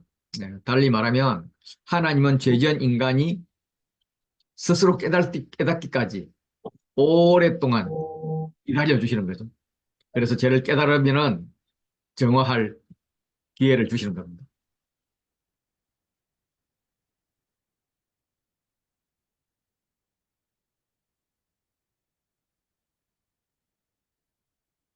어, 이제 불 사르는 것에 대해서 나오는데, 이제 4장 10절에 보면 불 사르는 게 나오는데, 이 불사르는 것이 이제 번제단 위에서 사르는 단어하고 진영밭 재버리는 곳, 거룩한 곳에서 불사르는 것하고 단어가 다릅니다. 그래서 번제단 위에서 사르는 것, 이것은 카타르라 그러고요. 진영밭에서 사르는 것은 샤라프라고 그렇게 이야기합니다. 제사장 속죄제에서 하나님께 올려드릴 내장 기름을 제외한 고기나 가축이나 내장의 똥까지 진영 바깥 정결한 곳에서 버리는데, 이것을 이제 히브리서가 예수님이 성문 밖에서 고난당한 이유로 설명을 하고 있습니다. 13장, 히브리 13장 보면은, 예수님이 골고다 언덕에서 십자가의 죽음으로 대속죄일의 제물로 바쳐졌다라고 이제 이렇게 표현을 하는데, 대속죄일 죄를 사하기 위한 짐승의 피는 성소로 가져가고 육체는 영문 밖에서 불살랐다는 겁니다. 그래서 예수님도 백성의 속죄를 위해서 성문 밖에서 고난을 받아서 십자가 지옥을 당하셨다, 이렇게 이야기하는 거죠. 그래서 그 영문 밖, 성문 밖, 거기는 하나님의 백성이 아닌 이방인들이 사는 곳입니다. 기득권자가 아니라 소외된 자들이 사는 곳이죠. 레위기가 말하는 사랑의 대상이 사는 곳입니다. 그래서 하나님의 관심은 영문 밖에 있다. 예수님이 그곳에 죽으셨고 하나님이 그곳에 제사받기를 원하셨다. 그렇기 때문에 우리도 그의 치욕을 짊어지고 그의 희생을 짊어지고 영문 밖 그에게로 나아가자, 이렇게 히브리서가 해석을 하고 있습니다. 자, 이제 12절부터 21절 같이 나누도록 하겠습니다. 예, 저는 4장 13절 14절에 여호와의 계명 중 하나라도 부지 중에 범하여 허물이 있으나 스스로 깨닫지 못하다가 그 범한 죄를 그러니까 나중에 깨달으면 누가 수송아지를 속죄제로 드리는가 해서 회중이어서이라고 답했고요. 공동체의 제사에 대해서 말하고 이제 회중의 속죄제에 대해서 말하고 있는데 여기 부지 중에라는 말이 생각해 보니까 죄인 줄 알지 못하고 실수든 착각이든 의도하지 않았는데 범했던 어떤 것들을 나중에 그게 죄라고 알게 됐을 때 그것에 대한 이제 그런 죄가 회중의 속죄제에 해당된다라고 보면, 그렇다면 의도적인 죄는 여기에 해당이 안 되는 거란 말이잖아요. 그래서 질문이 생겼습니다. 그러면 의도적으로 지은 죄에 대해서는 속죄죄로 속할 수 있는 죄가 아니었을까? 그러면 그것에 대한 만약에 어떤 원한이나 악의가 있어서 의도적으로 누구를 정기적으로 괴롭혔다던가 막 그런 거 있잖아요. 일부러 막 그 사람 물론 죽인 건 죽인 거에 대해서 벌을 받았겠죠. 죽이지는 않았지만 뒤에서 이렇게 악의적인 소문을 퍼뜨리고 의도적으로 하는 그런 죄들이 있었던 것에 대해서는 그걸 지은 사람이 나중에 뉘우치면 어떤 방법으로 속죄함을 받을까? 개인의 속죄죄로 갈 때 하나님이 받으시니까 그건 속죄죄의 범죄에 들어가나? 이런 질문을 혼자 했었습니다. 답을 알고 계시면 나중에 얘기해 주시고요. 그리고 이제 누가 여호와 앞에서 그 수송아지 머리에 안수하는가 할 때에 이제 회중의 그 속죄제인 경우 회중의 장로들이 안수한다라고 15절에 나와 있어서 공동체를 대표한 리더들이 공동체의 죄를 가지고 하나님 앞에 나아가는 그런 걸 보면서 중보기도를 떠올렸어요. 우리가 어떤 나라를 위해서 중보할 때에 내가 그 나라의 그러니까 이제 모세가 전 이스라엘을 대신해서 하나님 앞에 그들의 죄를 구하고 차라리 제 이름을 지워 주십시오. 이들을 용서해 주십시오라고 구했던 것처럼 우리가 중보기도자들이 주님 앞에 나갈 때에 우리가 그 나라의 대표는 아니지만 대표된 심정으로 나가서 그 나라의 회복을 위해서 우리나라를 위해서 기도할 때든지 이렇게 기도할 때 하나님이 그냥 리더로 대표자로 인정하시고 기도를 받으시는 그런 걸 좀 중보기도를 떠올렸던 것 같아요. 그리고 16절에 누가 수송아지의 피를 가지고 회목 안에 들어가는가 할 때 기름 부음 받은 제사장, 여전히 제사장의 역할이 이 공동체의 속죄제에도 중요한 역할을 담당했고 그 피를 여호와 앞에 가서 이제 뿌리고 하는 것도 제사장이 했던 것이고, 그리고 피를 전부 다 쏟아서 그 중에 한 일부가 어디로 가거나 먹거나 하지 않도록 앞에도 좀 전에 말씀하셨던 것처럼 기름도 전적으로 다 그렇게 불사르고 기름과 피는 절대로 이제 먹게 되지 않는 것이죠.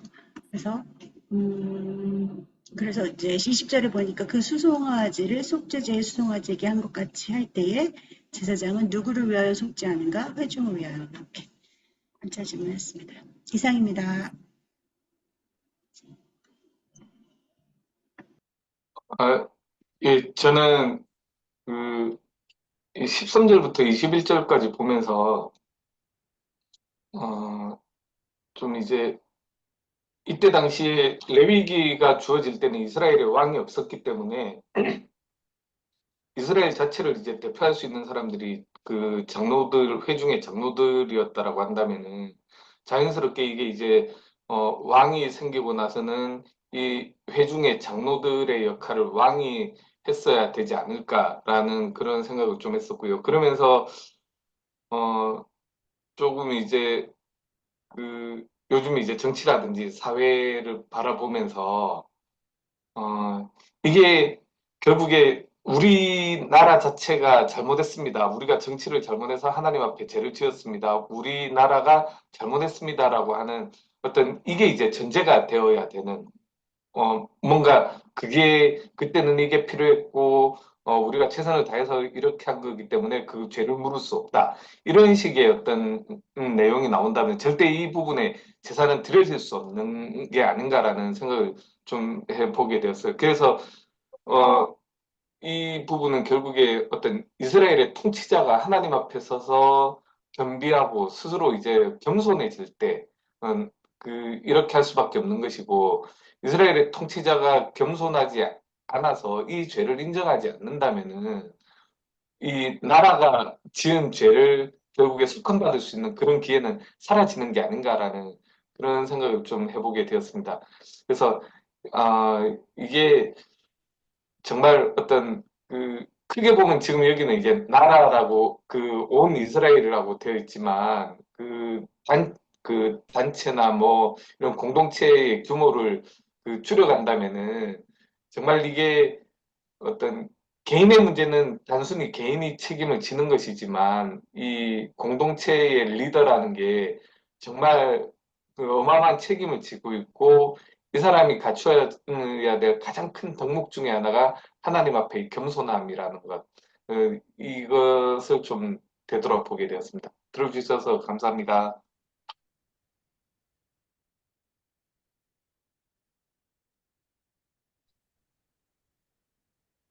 저는 그 13절에서 22절에 이제 그 지금 속죄제를 드리는 어, 대상, 그러니까 드려야 되는 대상은 누구인가 했는데 이스라엘 온 회중이고 그들은 무엇으로 드렸는가?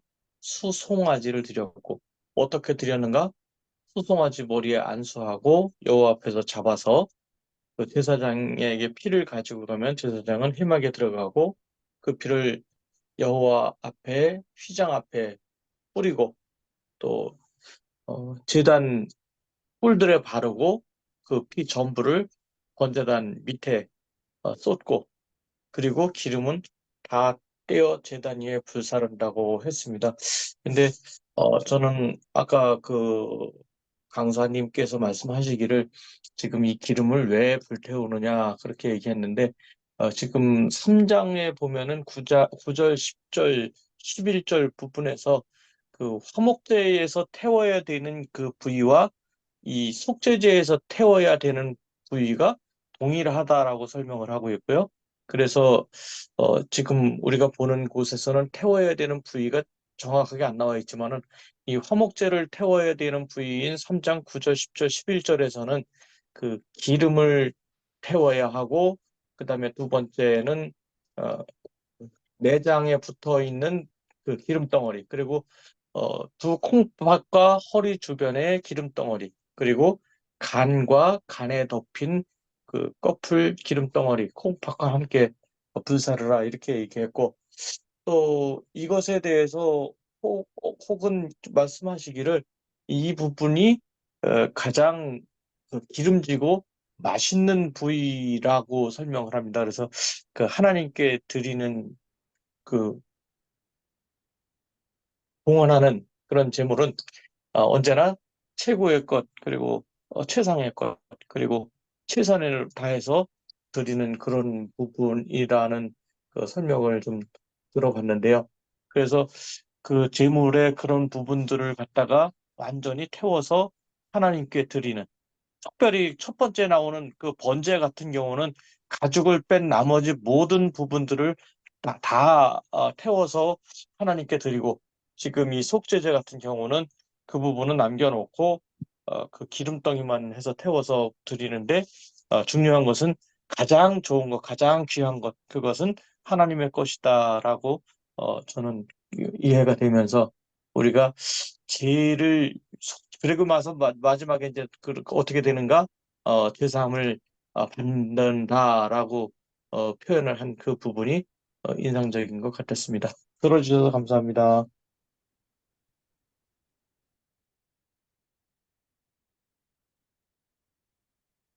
제가 해야 되나요? 어, 예. 어, 이제 이 제사를, 제사장과 이스라엘이 드리는 것과 족장과 평민이 드리는 것을 놓고 이제 지금 이제 이스라엘 공동체가 드리는 것을 우리 같이 읽었는데, 이 부분은 성소를 정하는 그런 개념입니다. 그래서 피를 제사장에 들어갈 수 있는 데까지 뿌리죠. 그리고 기름은 번제단에 태웁니다. 그리고 고기는 재 버리는 곳, 거룩한 곳에 영웅밖에 버리는 거죠. 그리고 이제 뒤에 이제 할 족장과 평민은 성전 뜰을 정하는 개념입니다. 네.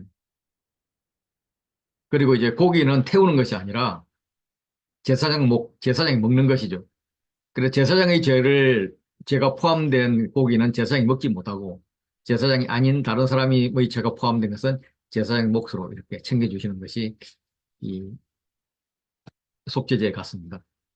아까 그 누구야 윤승 교사님께서 그러면 속죄제가 뭐 아니면 내 죄의 회개는 언제 하나, 죄를 회개할 때는 어떤 제사를 드리나, 그럴 때 이제 보통 이제 속죄제하고 속건제를 놓고 본다면은, 속죄제는 하나님께 드리는 그 죄의 문제를 해결하고 있고요.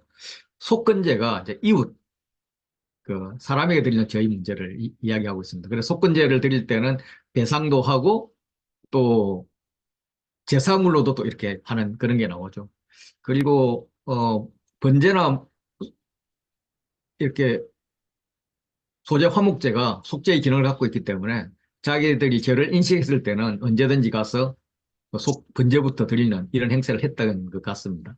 그리고 이제 하나님과 화목하자, 또 원수도 이렇게 불러가지고 같이 먹이는 화목제까지 드리는 이런 것도 연결되지 않았을까 싶습니다. 예, 그럼 요 정도 하고. 민수 장로님 하셔야 됩니다. 예, 역시 정확하십니다. 예, 장로님 마무리해 주십시오. 강사님 마무리해 주십시오. 그 마무리하는 게 너무 어렵습니다. 그런데 이제 그 제가 생각해 보니까 이스라엘 온 회중이 똑같이 계명 중 하나라도 범할 수 있는 것이 있는가, 모든 회중이. 그리고 그걸 깨닫고 회중의 장로들이 다 책임감을 갖고 이제 속죄제를 지낸다 하는 것 자체가 너무 기쁜 일이거든요, 사실은.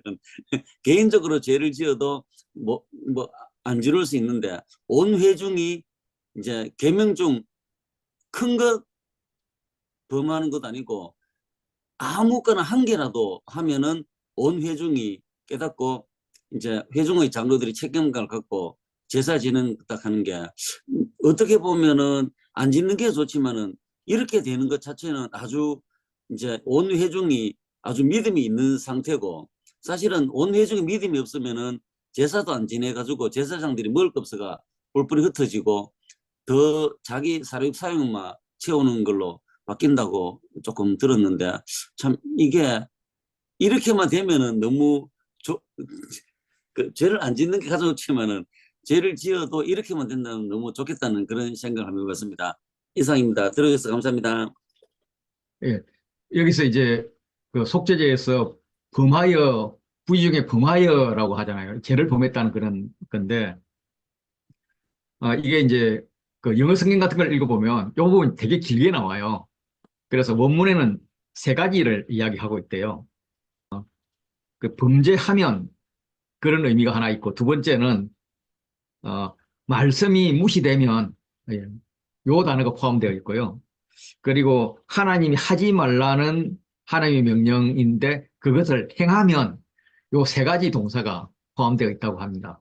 우리는 이제 이렇게 그냥 범하면 하나로 했지만은 실질적으로는 어, 그런 죄를 범했을 뿐만 아니라 말씀을 무시했다든지 아니면 하나님의 명령을 하지 말라는 명령을 해버렸다든지 이런 것들이 포함되는 것 같습니다. 특히 말씀을 무시했던 이런 것들은 어, 많이 위기가 왔을 때마다 많이 회개했을 것 같은 그런 느낌이 듭니다.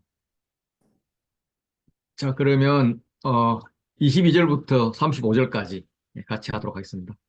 순서는 아까와 같이 하도록 하죠.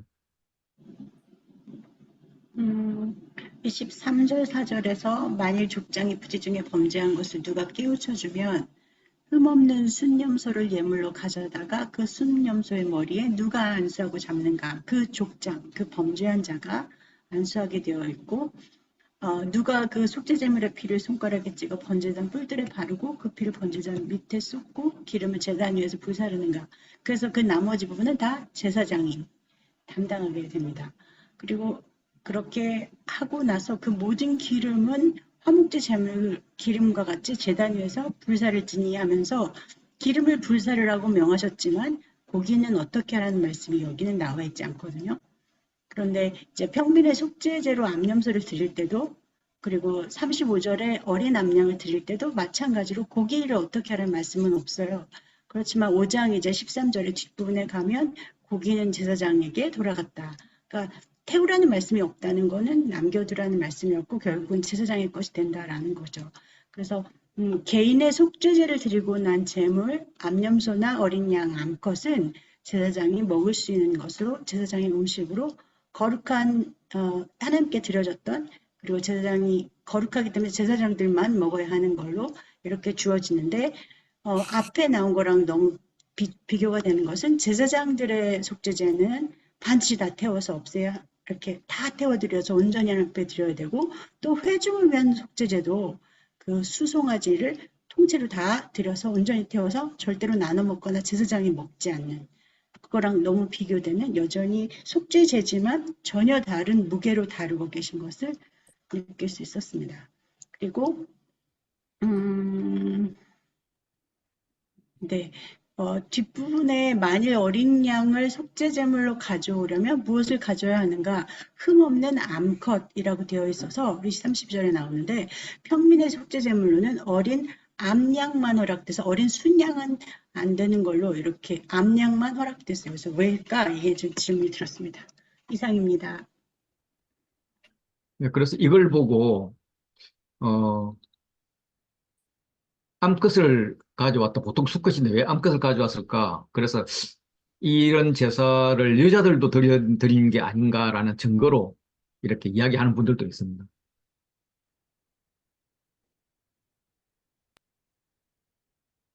아,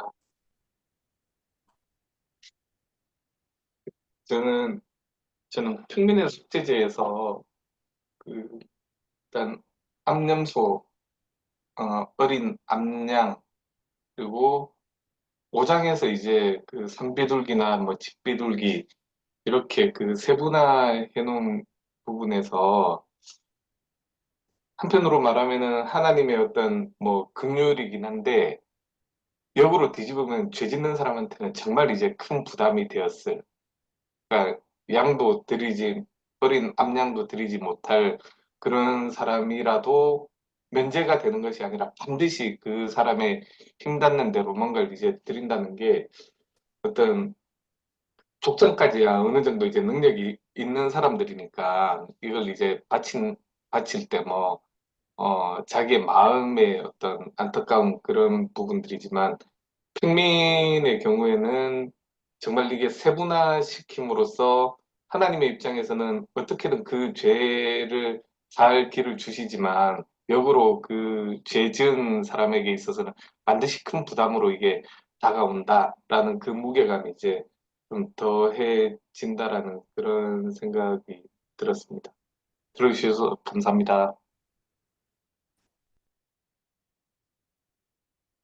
예, 그 뒷부분에 나오는 이제 대상이 족장일 때와 평민이 한 사람일 때, 그리고 그 앞에 관찰했던 부분은 이스라엘 온 회중이라고 했고, 근데 그것이 어떤 그 참고 설명을 봤을 때는 그 제사장이라고도 표현을 했는데 그게 어떻게 그렇게 되는지는 잘 모르겠지만 어쨌든 제사장이 드리는 경우에 수송아지, 족장이 드리는 경우에는 순염소, 그리고 평민이 드릴 때는 흠없는 암염소 또는 흠없는 어린 암양. 그래서 갖다가 드린다고 하는 그런 부분으로 해서 오늘 그 형제님 말씀하시는 것처럼 각자 어, 그 자기 형편에 따라서 하나님께서 그렇게 피해가는 그런 길들을 주신다는 그런 부분들을 보면서 하나님은 그 어떤 재물을 받으시는 것보다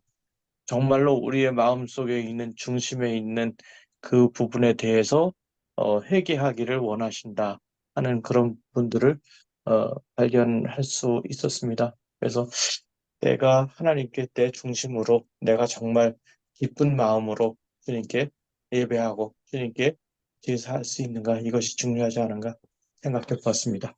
들어주셔서 감사합니다.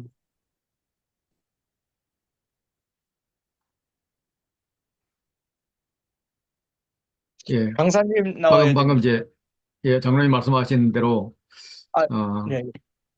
말씀하십시오. 예, 장로님 말씀하신 대로 속죄제의 제물은 그 사회적 지위에 따라서 다릅니다. 그래서 제사장님은 비싼 거 요구하고요. 평민들은 아주 싼 것 요구하죠. 나중에 5장에 가서 보면은 가난한 자는 산비둘기나 집비둘기를 이야기합니다. 상황이 더 어려워서 비둘기 새끼 2마리도 드릴 수 없다면은 고운 가루 10분의 1 에바로 드릴 수 있다고 그렇게 표현을 하죠. 1 에바가 22리터쯤 되니까 2.2리터 한 2대 조금, 한 대 조금 더 되는 정도의 수준이면 된다. 이런 겁니다. 그리고 이제, 어, 그 뭐야. 이렇게 고운 가루를 드릴 때도, 어, 그때 이제 그 여호와께 드릴 때는 기름하고 유황을 같이 붓는데, 여기는 기름과 유황을 붓지 않습니다. 물론 이게 이제, 부정을 제거하는 것이기 때문에, 이런 기쁨의 상징 기름과 유황을 붓지 않는 것도 있고, 또 가난한 자들이기 때문에 그것을 면제해 준 그런 느낌이 듭니다. 어, 속죄제가 속죄제보다는 정결제, 정화제라는 의미가 강한 것 같습니다. 라고 이제 말씀을 드리는데, 이제 드린 이유가 이 제사를 드리는 경우가 아주 좀 꼭 제하고 관계가 되지 않았다는 거죠. 개인적으로 드리는 속죄제는 출산한 여인 산모가 며칠 지나면 자연적으로 정결을 하게 되잖아요. 그렇게 자연적으로 부정이 정결하게 되는 그때 드리는 거예요. 피부병을 앓은 자도 그렇고, 유출병이 나은 자도 이걸 드립니다. 그리고 제사장 위임식, 또 제단 봉헌식 뿐만 아니라 나실인의 정화라든지 레위인의 정화에 관계되고 또 특별히 이제 절기와 관련된 그런 경우도 드립니다. 그래서 이렇게 다양하게 드리기 때문에 어, 또 이 드리는 것이 사람보다는 성소를 이렇게 깨끗하게 하는 그런 내용이기 때문에 정결제가 더 적합한 것 같습니다. 예, 이런 의미입니다. 자, 김 장로님 마무리해 주시죠. 진술주 목사님 지금 같이 하실 수 있나요?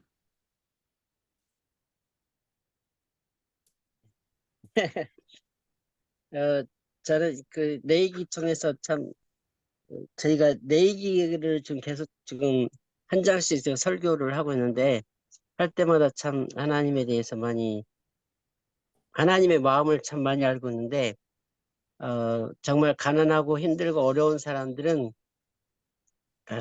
그 산비둘기나 집비둘기 새끼를 이렇게 내라 그래가지고 그 드리라 했을 때에 하나님은 정말 세밀하시고 지극히 작은 자까지 잘 배려해 주시는 정말 참으로 위대하시고 고마우신 분이시다. 그런 하나님의 마음을 많이 느끼고 있습니다. 들어주셔서 감사합니다. 예, 이상구 강사님 마무리해 주십시오. 아, 네. 거기 요즘 수송아지가 한 350만 원에서 400만 원입니다. 와, 선교사님 죄를 한번 지으면 350만 원 날아갑니다. 그래서 이게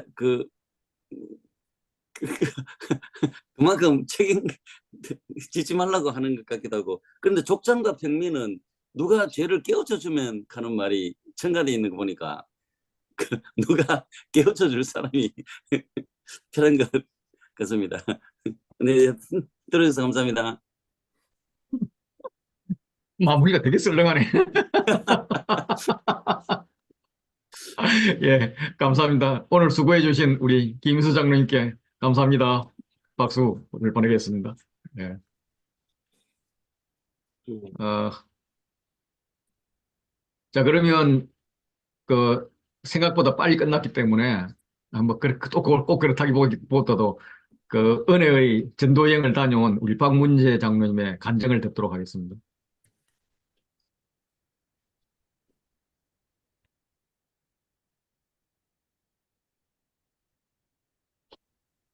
예,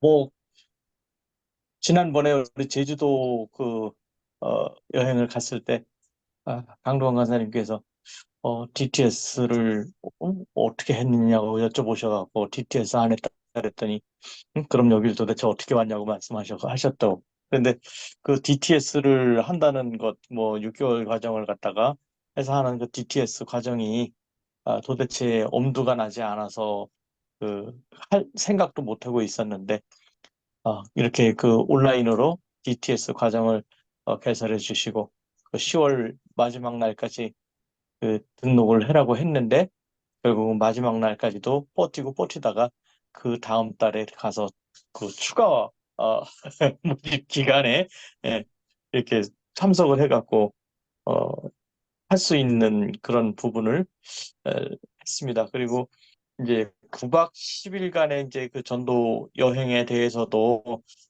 제 입장에서는 아직까지 그렇게 쉬어본 적이 없기 때문에 내가 9박 10일 전도 여행을 갈 수는 있나 그렇게 생각을 하다가 다시 한번 마음을 바꿔가지고 제가 지금 다니는 곳에 에, 직장에서 지금 한 25년 정도째 근무를 하고 있는데 제가 25년 정도 근무를 했는데 그 정도 또 안 해준다고 하면은 내가 그만큼 가치가 없는 사람인지도 모르겠다 생각을 해서 그거 안 되면 나 여기 그만두고라도 가야 되겠다 하는 생각이 강하게 들어서 그래서 화이팅!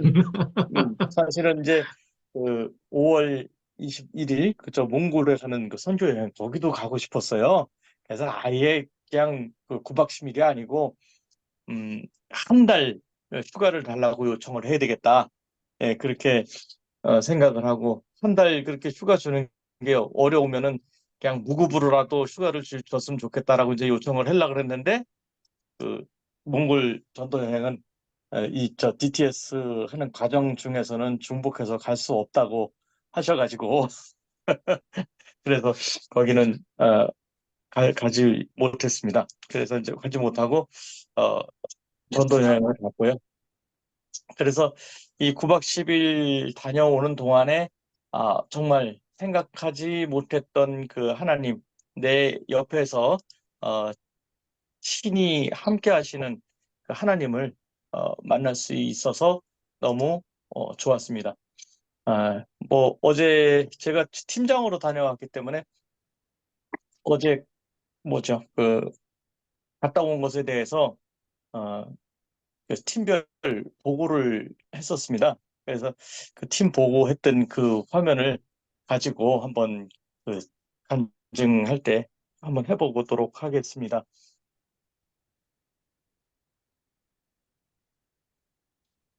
예, 우리 광야 훈련은 26일부터 5월 5일까지 해왔고, 저희 이제 팀원들은 이번 DTS 과정에서는 남자 형제는 저 혼자밖에 없었습니다. 두 팀으로 나눠서 한소망 팀 그리고 웨이메이커 팀 이렇게 두 팀 나눴는데 한소망 팀에는 자매들만 6명이 가고 웨이메이커 팀에서는 저를 포함해서 자매 6에서 7명이 DTS 여행을 했습니다. 그리고 저희가 이제 가게 된 곳은 강원도 땅이었고요. 강원도가 선택되지 않기를 간절히 바라면서 이렇게 뭐죠? 음성 듣기를 했는데 저는 강원도를 원하지 않았음에도 불구하고 강원도가 됐고요.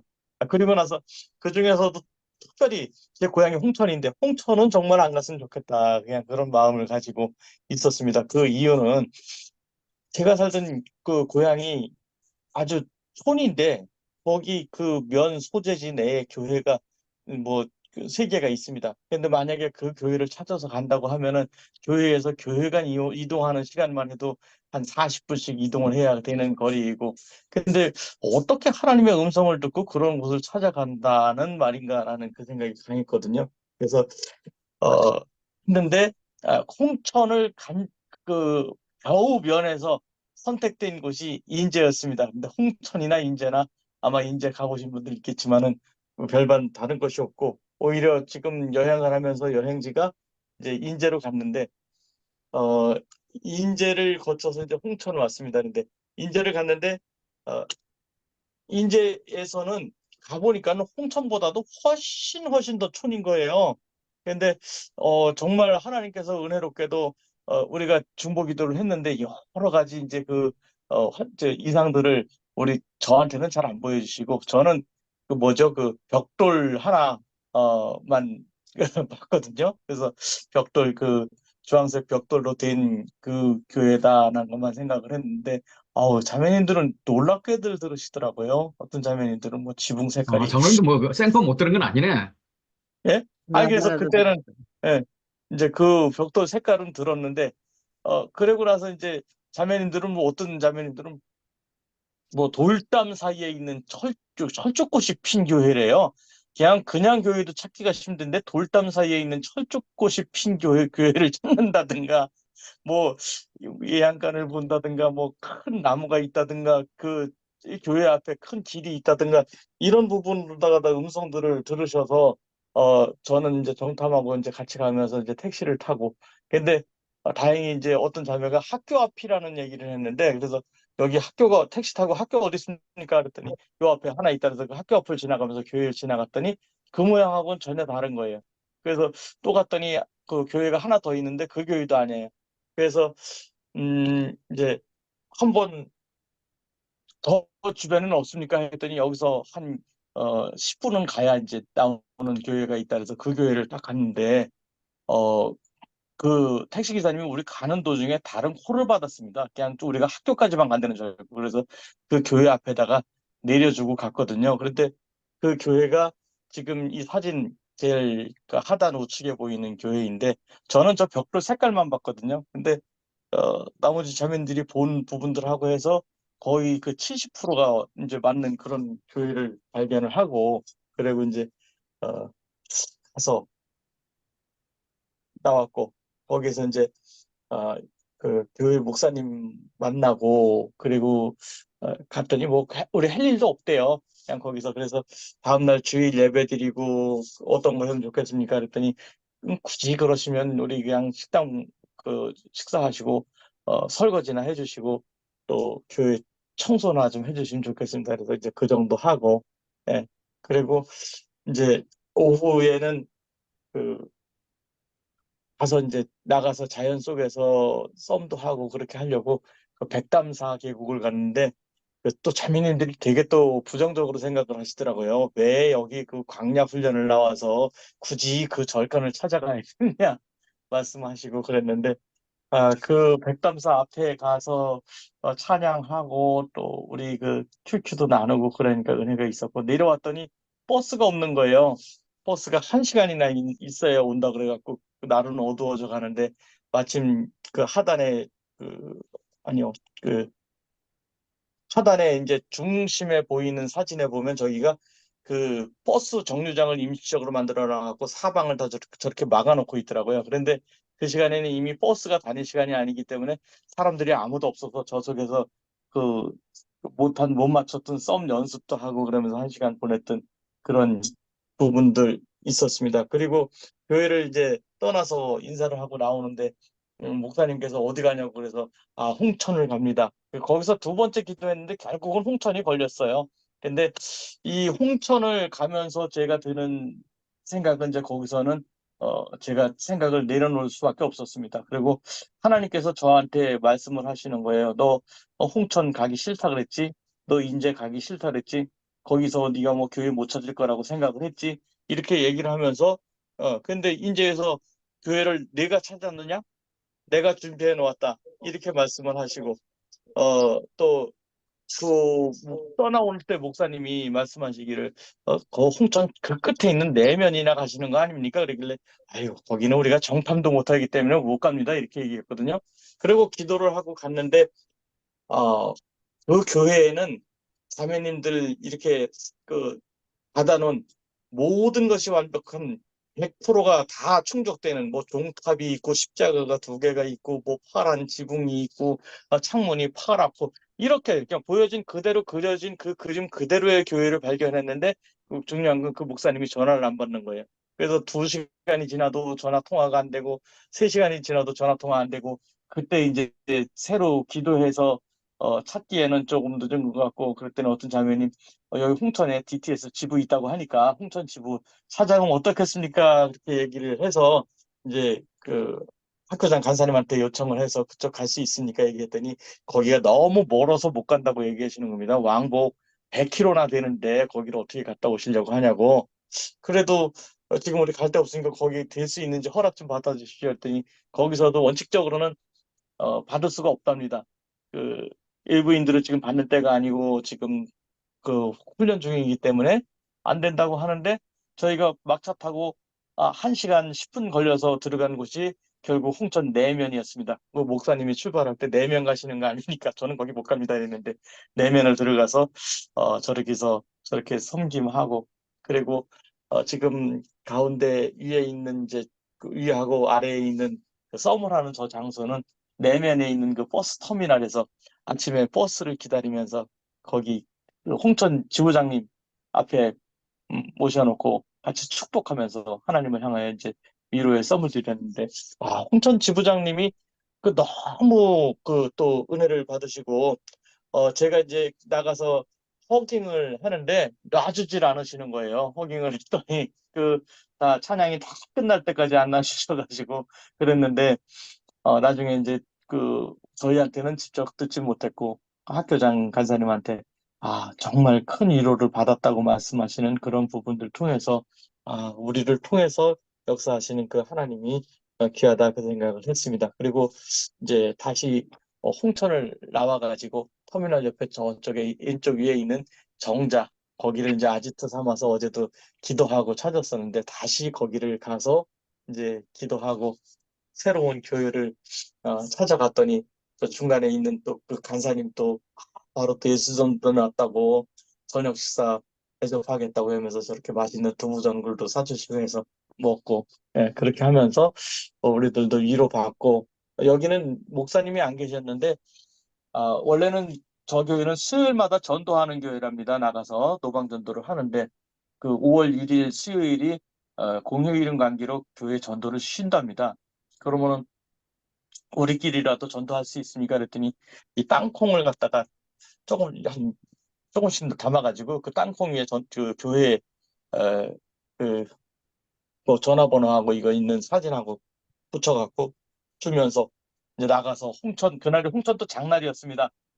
홍천 장마당에 가서 열심히 이렇게 전도하고 썸도 하고, 그러니까 사람들이 다 쳐다보고 있는데 어, 홍천중앙교회에서 나왔습니다. 홍천중앙교회입니다. 하면서 그 땅콩 전도를 하고 그랬어요. 그랬더니 나중에 이제 그 땅콩 전도 다 끝나고 지나가는데 사람들끼리 우리가 지나가니까 다 수근수근 물어보는 거예요. 저것들은 뭐야? 그리고 지금 홍천 지역에는 워낙에 신천지들이 하도 활동들을 해가지고 딱 보면 그냥 그런 것처럼들 다 생각들을 하더라고요. 그래서 저것들은 뭐야? 이렇게 자기들끼리 얘기해요. 그랬더니 그러면 옆에 있던 사람이 저기 중학교이래. 홍천중학교에. 이러면서 딱 해서 얘기들을 하는 그런 그 얘기들을 듣고 나오고 중간에 이제 그 공원에서 어, 전도하는 교회가 있더라고요. 그래서 그 공원에 전도하시는 그 전도팀을 앞에 놓고 저희가 하나님 향해서 축복하고 위로하고 싶습니다. 그래서 그 아주머니 옛날 썸을 해드렸더니 그분들도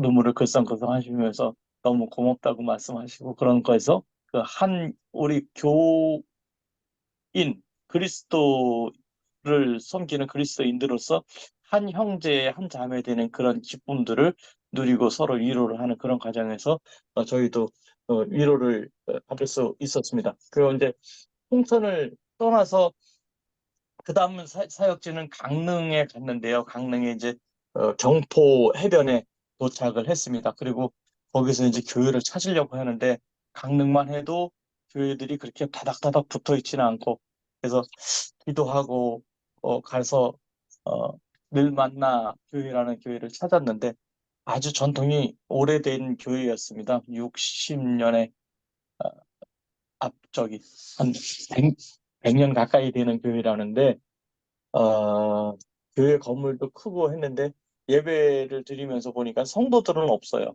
그리고 성도들이 다 저보다 나이 많으신 분들만 있고 젊은 세대들도 없고 주일 학생들도 한 8명 정도 있고 했었었는데 최근 들어서 다 뭐 수원으로 이사 가고 어디로 이사 가고 그래서 지금 3명이 남아서 뭐 주일학교 예배도 그냥 줌으로 드리고 있는 그런 형식이라고 하면서 하는 그런 부분들이 좀 많이 안타까웠고 강릉, 그래서 강릉. 목사님도 이제 한데 그 이튿날 저기는 감리교회였는데 연합을 해서 그 전도를 수요일마다 저기 거기 어, 금요일마다 아, 전도를 한다고 하시더라고요. 그래서 그 전도하는 곳 그곳에 가서 그 저기는 이제 비전교회라고 강릉 세인교회 2층 건물에 이제 상가 교회인데 거기에 저렇게 연합회 임원들 다 모여가지고 같이 예배하고 전도하고 그리고 이제 밑에 있는 저런 건빵에 힘내세요라고 하면서 하나님은 사랑이십니다라고 로고가 박히는 건빵을 이렇게 나눠주면서 전도하고 우리 거기도 시장통이었는데 시장 곳곳에서 썸하면서 건빵 나눠주고 그러니까 사람들이 처음에 그냥 지나갈 때 나눠줄 때는 안 받는다고 뿌리쳤는데 그 썸을 하고 이렇게 나눠주면 그 썸을 본 사람들은 저게 뭐 하는 거지? 자꾸 쳐다보다가 나눠주면 참 잘 받고 그러는 부분들 보면서 이 또 썸이 또 그렇게 위력이 있는 것이었구나 하는 그런 생각들도 들었고요. 네. 또 저희가 목표는 그, 그, 그 교회를 찾으면서 어떤 자매님이 보이는 게 뭐가 보이냐 그랬더니 상당히 어두운 곳이 보이고 거기에서 많이 힘들어하는 그 목사님이 보인다 그랬었거든요. 그래서 그 목사님 또 목회자 부부 위로하는 차원에서 우리가 그러면 식사 대접을 한번 하고 싶습니다. 그랬더니 저렇게 또 경포대 옆에 연립 정식집을 이렇게 또 소개시켜 주셔. 거기서 이렇게 맛있는 밥도 먹고 저렇게 교회 앞에 썸도 하고 거기도 강릉 중앙시장을 또 뭘 했으면 좋겠습니까 했더니 거기 교인들은 전도할 사람이 없대요. 그렇다고 우리 그 전날 전도하는 걸 목사님이 보였으니까 우리 교회를 위해서도 전도지랑은 준비되어 있으니까는 전도를 해줬으면 좋겠다 하셔가지고 강릉 중앙시장으로다가 안내해 주셔서 중앙시장 갔더니 와 거기 정말 사람들 많더라고요. 그래서 처음에는